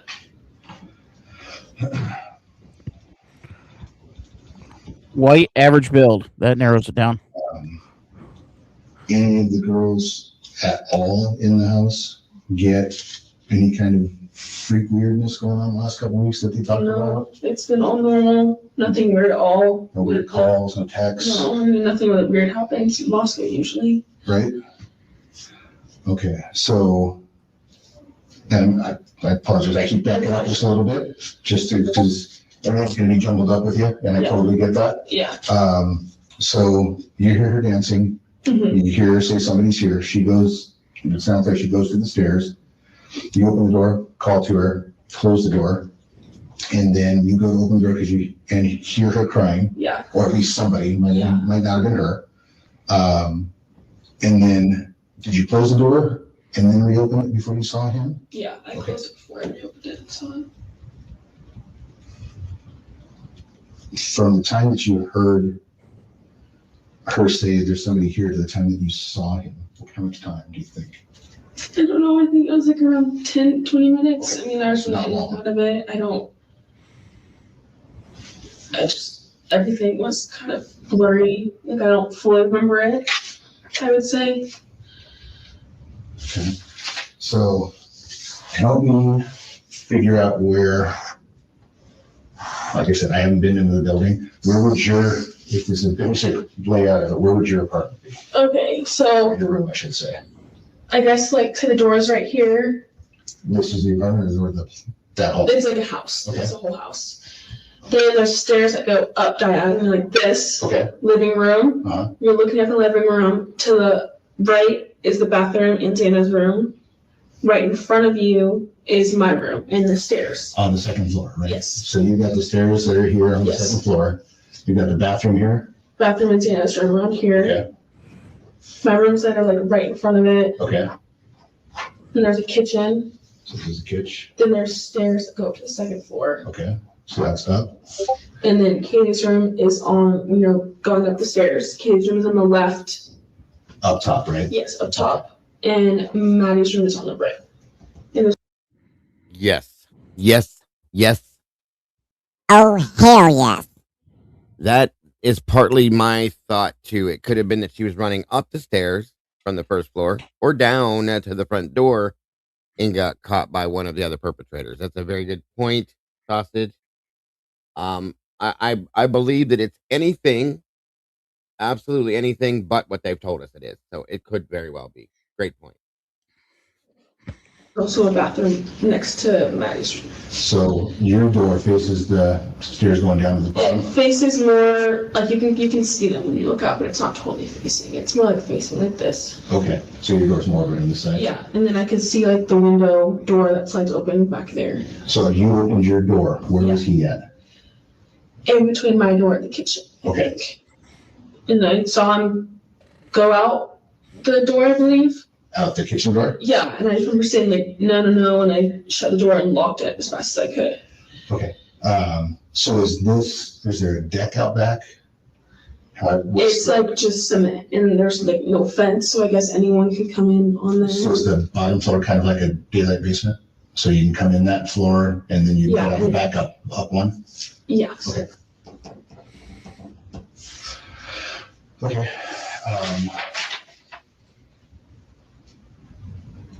So 5'10", all black.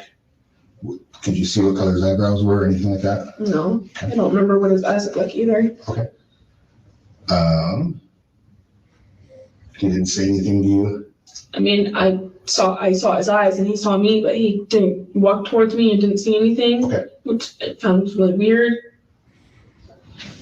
But didn't recognize eyes? Definitely a white guy? Yeah, definitely a white guy. Okay. Any smells, anything like that that would be weird? After he left, what happened? I called him and it was False. like, I heard it sound like a firework, and I did. Say again. False. Bethany called Dylan. Oh, yeah. And that's another thing that they want to keep forgetting about. Bethany initiated the phone conversation and started the whole chain. So the perp stood at her door listening to leave the footprint, but then later saw her and just... This is what I'm talking about. Shit. No bullshit. No bullshit. No bullshit. Sorry, guys. Can't help myself. Didn't like put two and two together, and so I told her like I called everyone, they're not answering, and I'm in and out of it. I don't think anything of it. I just think everyone's asleep, and I go to her room, we lock the door, and just go to bed. Okay. And then this morning it's like 11 or 12, and we're calling everyone, and no one's waking up, and we have like a really bad feeling. So I called Daniel's room, and he said you need to call the cops right now. Okay. He wouldn't let us see what happened because he didn't want us to see pretty Cool. much. Yeah, Your house, co-ed? just Or girls. Who did you check with on the 911 call then? So Xana is on the same floor as me. First floor. Mogan and Keelan are the third floor. Okay. That's what I'm messing up. Okay. Didn't hear a car start up, nothing like that after the fact?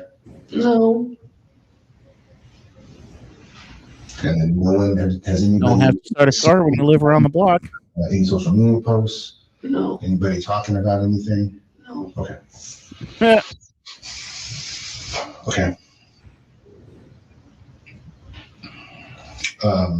At the city, anything weird, strange, not normal? Anybody get angry with anybody? Anybody? No, it was just normal. Like everyone seemed fine. Xana, Ethan were with me. And it was totally normal. Like Okay. there was nothing weird or out of place or suspicious. Nobody hooked up that might have a boyfriend that wouldn't be Mm-mm. pissed off at him or something? No. Ex-lover, maybe. Probably don't want to lose her to Texas. Say that again. Maybe an ex-lover who might not want to lose her to Texas. Maybe. Just maybe. Interesting. Like, you can't convince me that Jack wasn't somehow involved. I mean, I've thought about that left and right. And, if he was involved, I don't think he was physically involved because he's kind of, no offense. Okay. And please don't take this offensively. But Jack just comes off like a kind of whiny to me. So I don't see him being able to go into a house and do something, but that doesn't mean that he didn't know about it. I'll say that much. Okay. And he was their first suspect. He had emotional issues and couldn't handle the breakup and all this other shit. So, it's very possible that he knew. I'll just say that much, that it was going to happen. So, And just an opinion. We know with the history of Idaho, pretty much all you need to get a gang of people to go with you and do God knows what is, hey, you guys want to go get this house? He's in a fraternity. Let's go. So yeah, and that's all you need. He's in a fraternity. He's a senior. Okay, they do what you want them to do in those fraternities. He was again partially responsible, from my understanding, for what happened to Hudson Lindau. And I still wonder if this may have anything to do with that. I'm just saying, because he was the one, from my understanding, that was feeding Hudson the alcohol to get him so drunk that night. And knowing that Ethan was friends with him, Ethan, Kaylee, and Maddie. No, I can't remember who was all over there that night when that happened. But it just makes me wonder. That's all I'm saying. Just saying. Yeah, the thing is that I keep hanging on is the fact that the bodies were covered up and Kaylee's was the most brutalized. Mm-hmm. And I point this out because, again, the people who are smart enough to know better, they keep interpreting it as something completely different, when in reality, I think as soon as he finished the deed, he realized what he had done, and it's regret. And this goes back to childhood for anybody. You catch your kid doing something that they're not supposed to do, what's the first thing that kid's going to do? Cover it up. Whether it's playing Game Boy past bedtime, what's he going to do? Put it right under the pillow. Yeah. So, and that instinct doesn't change when you grow up. Just the actions do. Right. That lead to that. So that is what that tells me. Again, everybody sees things their own way, guys. I get it wholeheartedly. For sure. Very interesting too. All right. We got All right, anything else you can think of that I should know? All that I really know was me saying that there was like a lot of boom, but I didn't hear it. Okay. And I don't really know how I did it because I was on that floor. You were just right below it, right? Below me, and Dana and me on the same floor. So like Dana and me the same floor. And I get you. down here and So Xana's in between the bathroom and the kitchen? yes, pretty much. There's like a wall and there's kitchen, Dana's room, bathroom. Okay. Anybody else on your floor? No. And then downstairs on the first, Yes. and then up on the third was, I just know that. Kaylee and Maddie. Kaylee and Maddie, those are both on the third. Yeah. Similar layout where one bedroom's over the other. Yeah, so Kaylee's room was here, bathroom in the corner, and then Morgan's room. Okay. So Morgan would be over Xana's room? Yes. Ish? I would think so. Okay. And I guess Kay would be above my room, I'm thinking.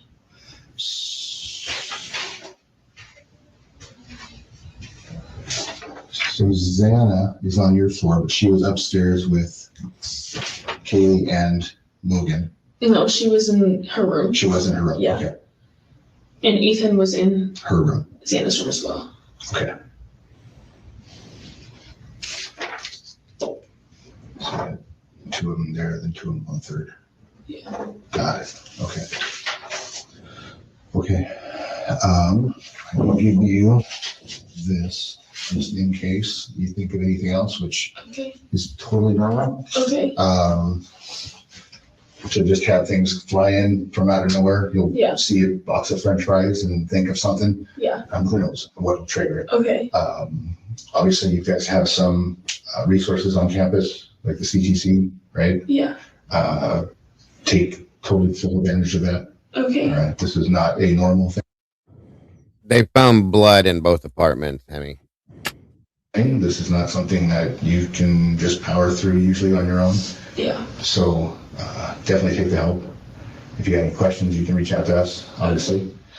I don't know who's going to be the actual lead investigator, but obviously if you call and say, my name is so-and-so, I talked to, Detective Maury, Okay. and they'll patch you through whoever we need to. Okay. Anything else? No. Okay. I thank you for your time. Yeah. Take care of yourself. Okay. Okay. If you do get any weird text messages, calls, you think that somebody's behind you, following you. So, hey, Busy. According to them, and Louis, they found blood in both apartments, but supposedly it didn't have anything to do with this. It didn't match anybody. But what I don't understand is, how do you know that when you didn't test the other blood that was on the sheet? That's my issue. Okay. So I'm just saying. No. Jack Decor lived in a completely different apartment than Showalter did, for sure. Jack Decor lived with He lived in an actual house. it was up around the bend there, and it was no. There was apartments inside there. His was apartment number 1. Yeah, but he lived with what's his name? The guy from the bar. I can't Adam, and then there was one or two other guys that lived there too. So Did we ever find out what Maddie told Adam with everything? No, we never will. They're not going to tell us that. Of course, we're not going to know that. Because it probably relates to this somehow. Truly. What if that thing that Maddie told Adam was Kaylee is moving to Texas? Well, I mean, Jack already knew that. They all knew that she was moving to Texas. But the house would know, but would she tell Jack though right away? Oh yeah. Jack knew because they were talking about the dog, this and that. They had conversations. They talked at the bar that night too. Okay. So yeah, he knew she was moving, but that doesn't mean he was okay with it. I'm just saying. Yeah. We don't know. So very, very interesting stuff for sure. Creamy Road, good to see you.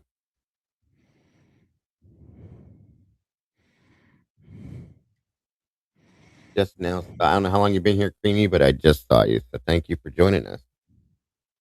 Anybody else that I may have missed, I will try to catch up. But it's great to see you all in here for sure. Thank you so much for joining us.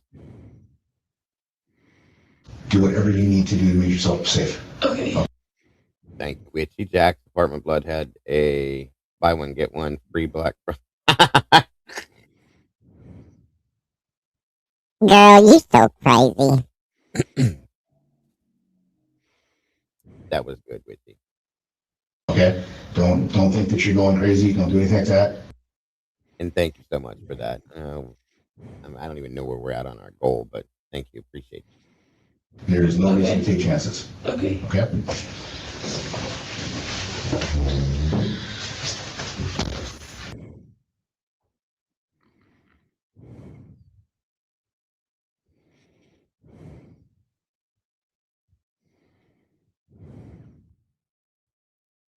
Oh, I'm talking away with no.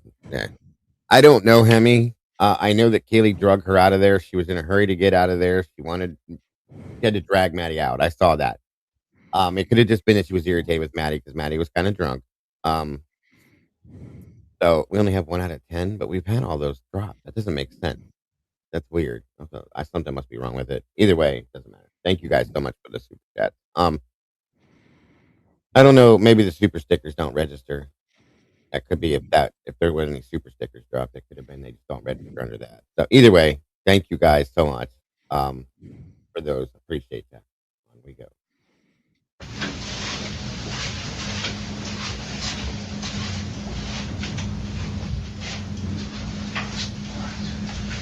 I agree, Chris.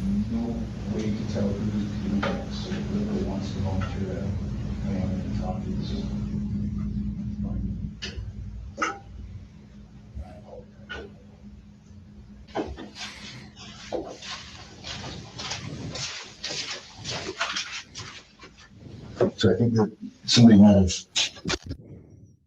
So is this what we're supposedly hearing Bill Thompson stay and go back in there and talk about the dog? Hold on. Yes. Let me see.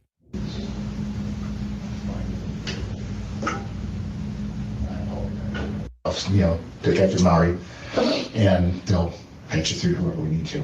Okay. Anything else? No. Okay. I thank you for your time. Yeah. Take care of yourself. Okay. Okay. If you do get any weird text messages, calls, you think that somebody's behind you, following you, just do whatever you need to do to make yourself safe. Okay. Okay. Don't think that you're going crazy. Don't do anything like that. There's no reason to take chances. Okay. Okay.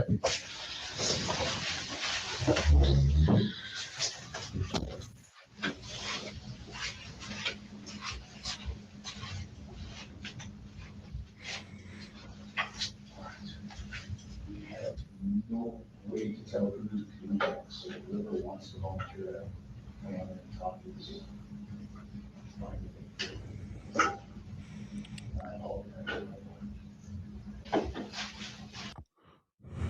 That definitely sounds like Bill Thompson to me. Damn. I never caught that before. Yeah, she was supposed to leave her phone with him, but ooh. I can't make out what he's saying, but it sounds like the inflection of Bill's voice. I do agree with that. All I heard at the end was I apologize. Interesting. And then they come back in. So and then they dive straight into Murphy.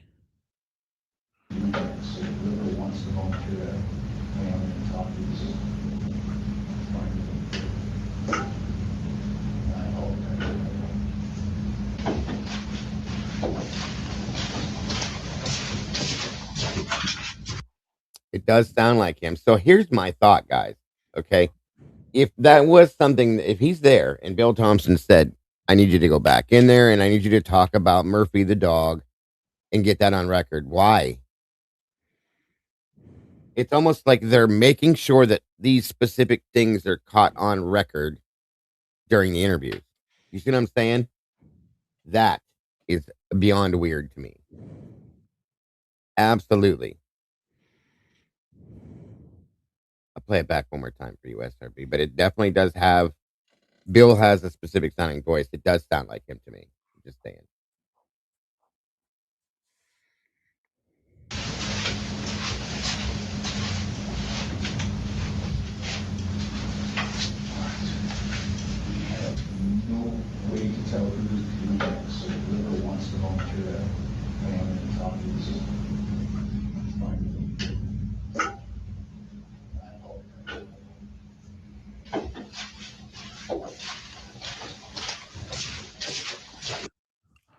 heard. Go ahead. I heard. Whoever wants to volunteer, and I apologize. Okay, so what I hear sounds like it could be him. I'm not saying it's him. I'm saying it could be. Yeah, we need somebody to be able to boost that and pull the background out of it so that you can hear it for sure. That's it. So, just my opinion. That's wild.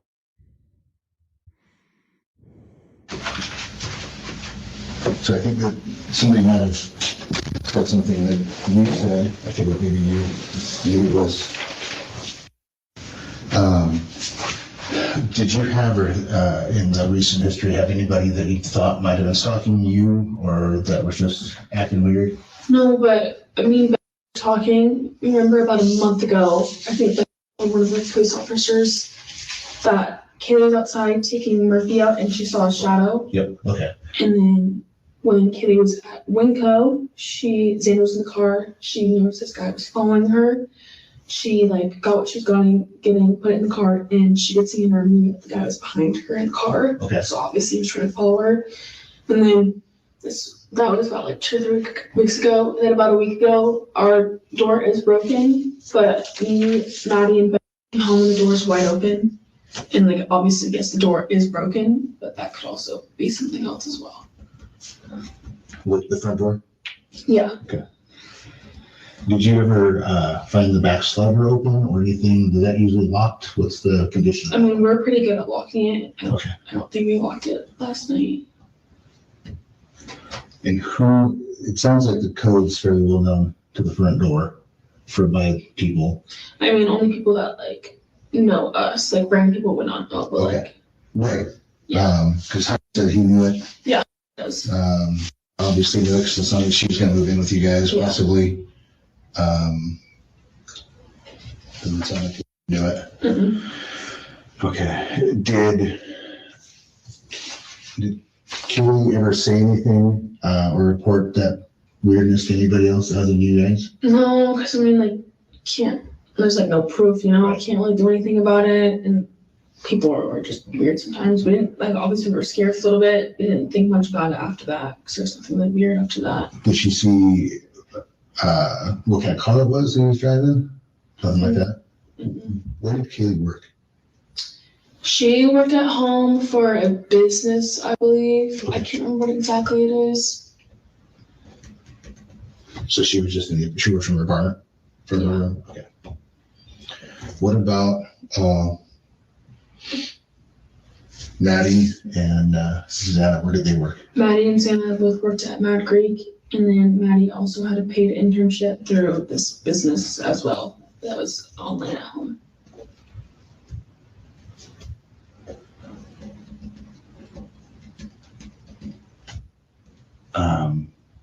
Who would know what that business is? How would I be able to figure that out? You might know. Okay. I can't remember what it's called. There's because they were business majors, and through their majors, they were able to get these jobs. Okay.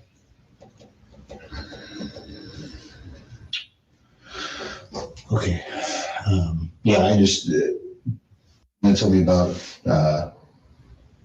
Katie talking about something like that. Yeah. And then I heard that it was possibly you. So I just wanted to make sure that I got the right person having those kind of things. Did you hear Murphy barking? Thank you again, Witchy, for the super chat. Wave Sciences audio equals best sentence. I will check it out for sure. Thank you for that again. Doing anything? Yes, he was barking a lot. Throughout the night, or? When I heard Kaylee go upstairs, he was barking a lot, and then I could tell that he was outside. I don't know how the police found him because he was in the house. Okay. But he has puppy barks, but he was barking a lot if there was someone there. And that was at 1:32, or was that around 4? And the thing happened. And when he was barking, when you first heard him on barking after she was up there playing, did you hear him go outside, or did you start outside? Murphy was with Kaylee when they were dancing. They walked upstairs. He was still with her. And then when she would yell, someone's here, he started barking in the house. And then I believe the slider door was open, and I think he went out that way because I could tell like the sound of his barking was getting like more distant. Do you think that Murphy would have went after him, whoever he was? Maybe, but I mean, he's a puppy. He doesn't fully know that yet. No, he would just be, if anything, probably playing with him. Yeah, I don't know. When the guy in black left, did he close the slider or did he leave it open? I don't know. I just ran downstairs. Perfect. Okay. Okay, anything else? Not that I Popped can up? think of. No. All right, I'm gonna go talk to my guys who've done the other interviews. Bullshit. Bullshit. Bullshit. Okay. And see if anybody's got questions, so that we can kind of start putting more pieces together. Just so you know, Dago, there is a little bit of an echo when you do the sound bites. It was probably because of the way I was running it. Sorry. Yeah. I just want to make sure you knew.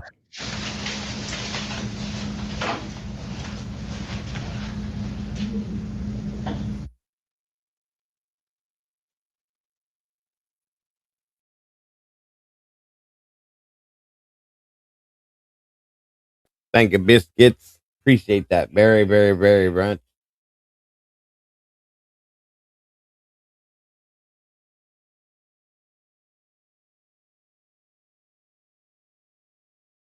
These don't seem to be registering unless it may have reset. Thank you for that super sticker, but very, very much appreciated. Oh, yeah, it did. No problem. Okay. I still appreciate all of them very, very much. I think I was saying, I think we got actually, I can look. Yeah, we we did 1, 2, 1, 2, 3, 4. Here, I'll show you guys.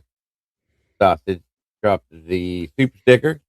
Witchy dropped about the Wave Sciences audio. Witchy also dropped another one there. Buy one get one free. Miss Kim dropped one as well. Chris dropped one. Thank you, Chris. Miss Crystal dropped. So yeah, definitely. So we got 1, 2, 3, 4, 5, 6, 7. You guys are amazing. Thank you so very much, and God bless. Very much appreciated. Very much appreciated. So, that went a little over, probably because of our conversation beforehand. But any thoughts on any of that, Dylan, before we get out of here? I've had you guys here for 3.5 hours, so we'll have to pick it up tomorrow. I mean, there's no way you'd be able to put Dylan or Bethany on the stand if this would have gone to trial. Yeah, that's a good point. And why do you think that? I mean, their story says one thing, but the phones say another. Yeah, and that's what the whole point in this is going back to watching the interviews based on what we know now from Dylan and Bethany's phone messages. That's why we went back to these again, because we just got those released. So yeah, I agree with you. Yeah, and we need to see more of Bethany's phone and we might be able to piece together a little bit better timeline.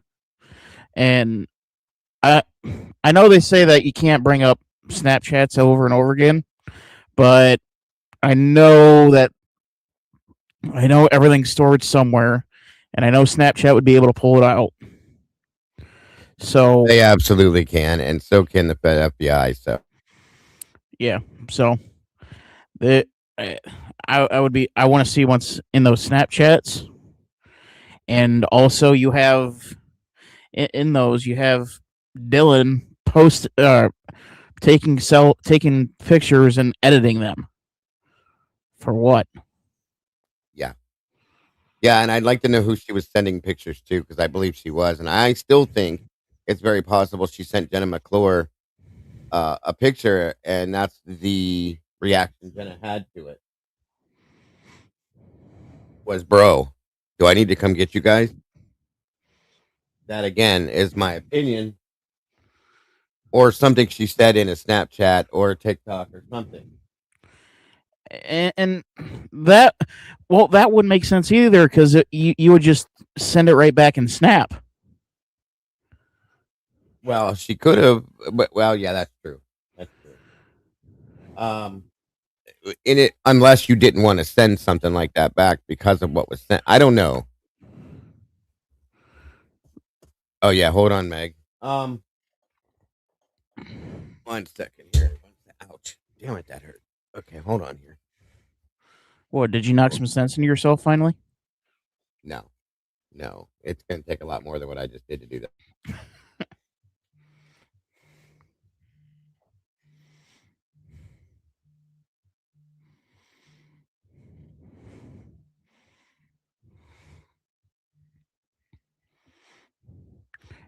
Yeah, Crystal, we know that she added a contact at 351 or 251. Yeah, definitely.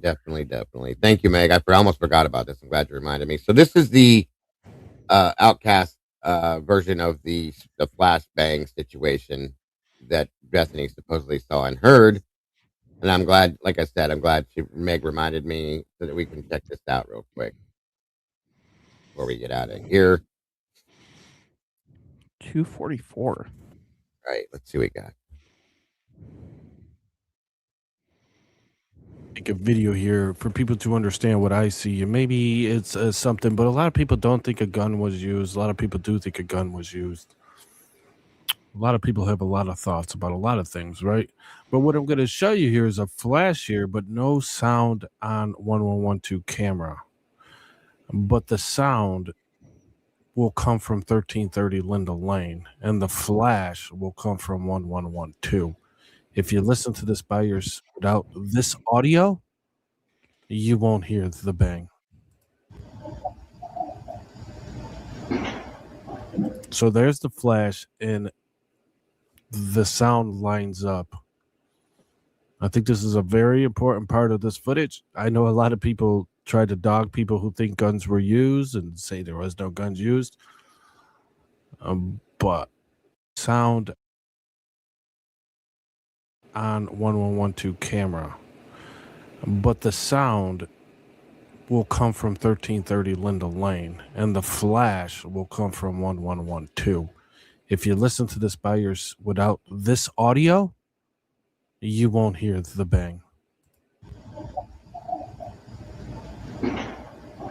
So there's the flash, and oh wow, that does line up. Shit. Hang on. Good catch, Outcast. It's the bang. So there's the flash, and so there's the flash in this. So the weird thing is it doesn't, the 1112 doesn't pick up the audio, but Linda Lane does. That's so weird to me, but it lines up perfect, you guys. Flash, and the sound lines up. I think this is a very important part of the. You won't hear the bang. So there's the flash.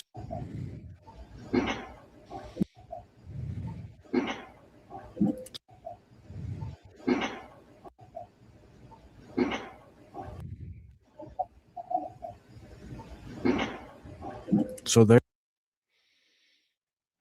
That's not a gun, though. I mean, I'm struggling with that really bad. It's definitely not a dog barking. That's not a gun, though. It doesn't sound loud enough to be a gun. First of all, it should have echoed like crazy in that fishbowl area. It sounds more like a It's almost like somebody kicking a bucket. No, it's louder than that. It reminds me of like a nail gun or a staple gun or something weird. Yeah. Let me try that again. It's something I swear I've heard before, not here, but just in general.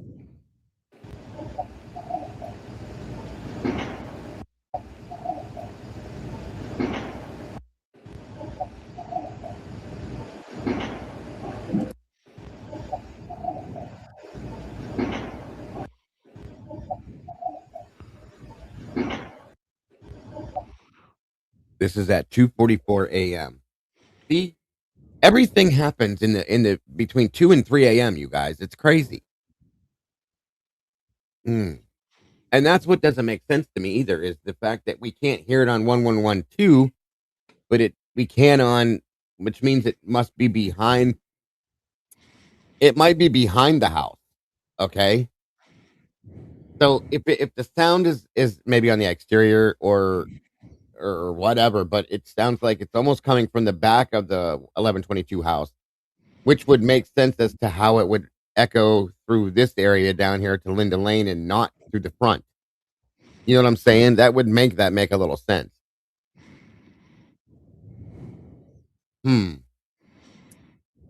Yeah, it's definitely a flash of some sort. I can't make out what the flash would be, and it's not super bright, but it's bright enough. You know what I mean? That it's showing. Yeah. Yeah, it sounds like a nail gun, but I don't. Could it be that it's that the nail gun has like a light to it when it goes off? Maybe because my DeWalt tools have lights on them, but I don't think it would be that bright though. It would be bright enough that it would flash over here. It definitely reminds me of a nail gun or a staple gun. I have both. DeWalt. I'm gonna have to try that out with my nail gun and see exactly what that sounds like. Maybe I can record it for you guys. The problem is the only way that I think the nail gun would have that sound is if it was going up against metal. No, because the discharge of it is metal against metal when it ejects. Because it sounds like something hitting a big metal object. Yeah, I mean it could be. Well, no. I have an electric one, Crystal. I could actually show it to you. It's in my house. I was using it earlier. But yeah, I have a DeWalt. It's an electric nail gun, and it makes that noise. It's pretty loud when it does it. But they don't have explosives. That's true, and it's the flash. See, the flash they don't flash either. That's the thing. Mine doesn't flash. It just has a light on it that's like white. And if a silencer would have made a completely different sound. A silencer on the end of a gun gives more of a kind of like I hate to do sound effects, but like a pew type noise. It completely silences it down. I know that was horrible, but how'd that go again? Shut up. Heavy duty bolt cutter. I mean, you mean like the handheld ones? No, there's no way. And it definitely wouldn't make a flash. Pillow makes that. I mean, it could. George is right. If a pillow was used. Yeah, it's got. Oh, God damn it! I want to hear it again. It's the bang. So there's the flash, and the sound lines up.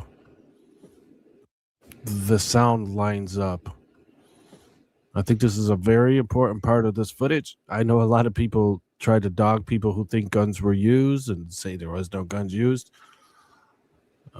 But this evidence was tampered with in some shape or form, in my opinion.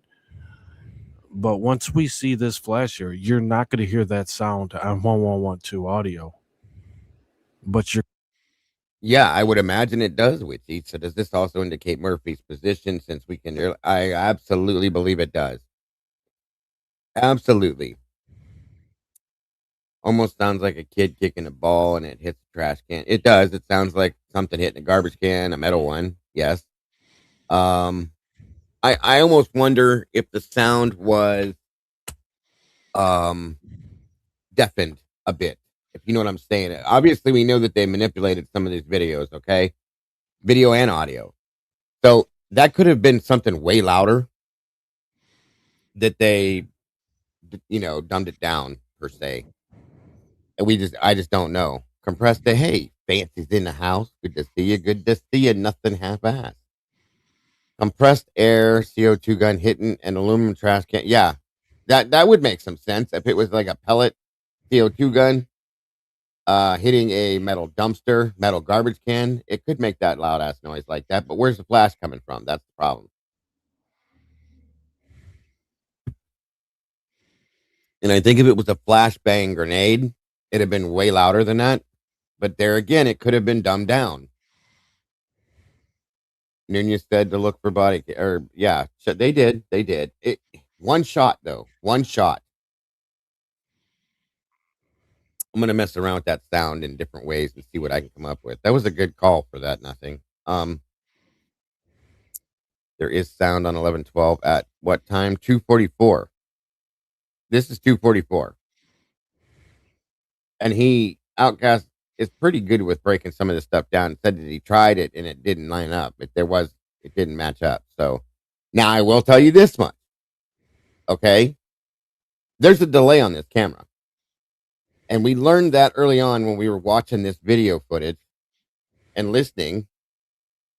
When we watched the person walk into that door right there, where my cursor's at, okay? We watched them walk in, we watched the door shut, and then 30 seconds later, then you hear the door close. So there is a delay. So I'm going to have to go and pull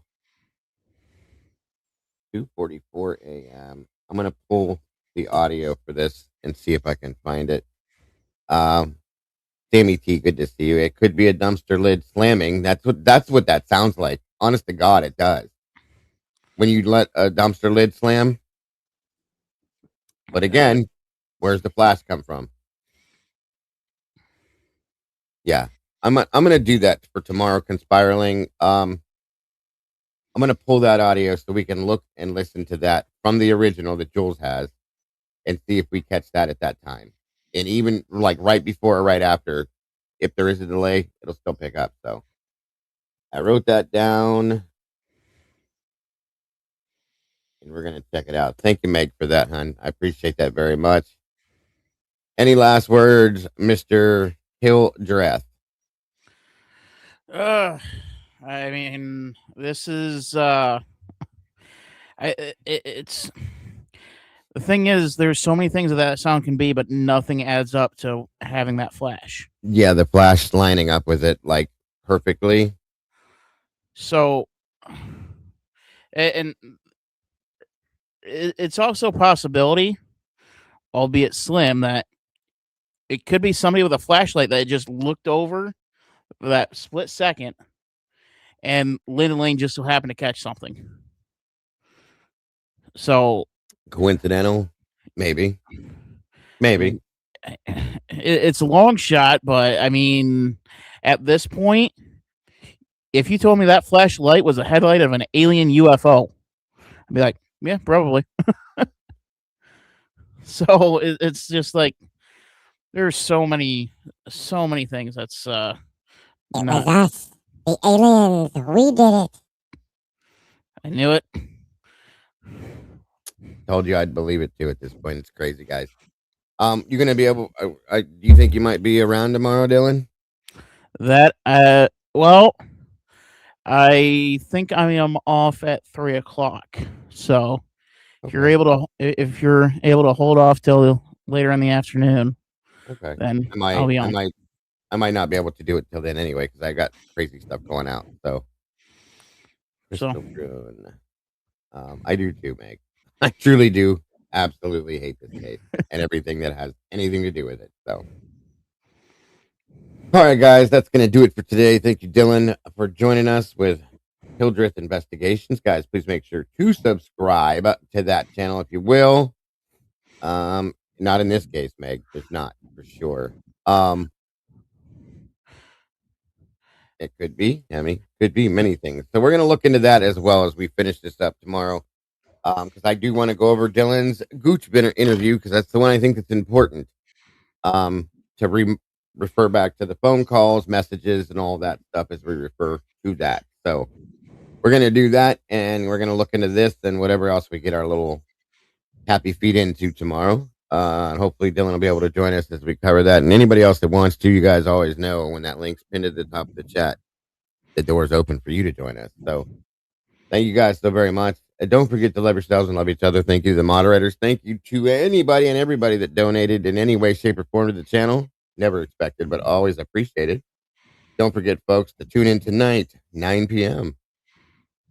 Eastern Standard Time over at Devil's Advocates with myself, 1-1 Robin, Lee, and Miss Logan from Bronx Tales as we cover Crimes After Dark.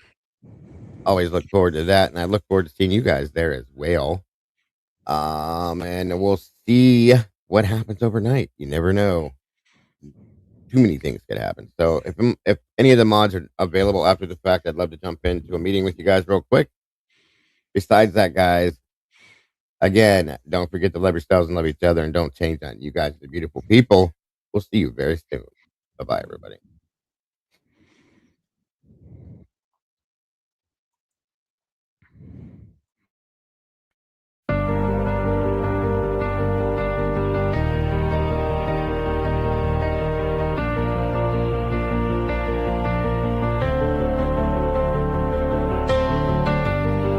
The coffee's cold, the final stain.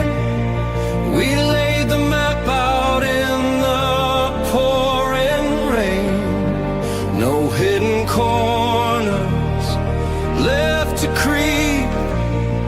The dark truth woke while the city was asleep.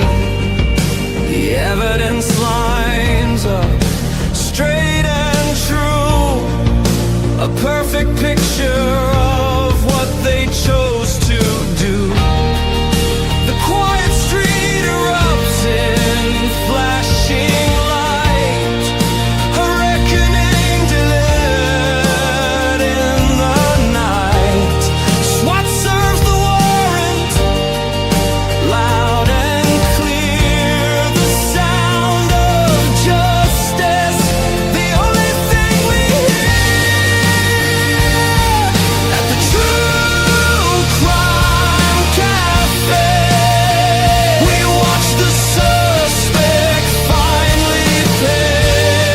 The dark truth is backed and signed and sealed. The wound is closed, the name is finally healed.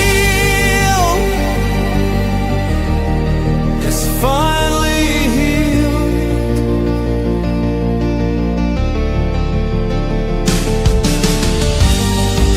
The cafe's empty, closed for the night.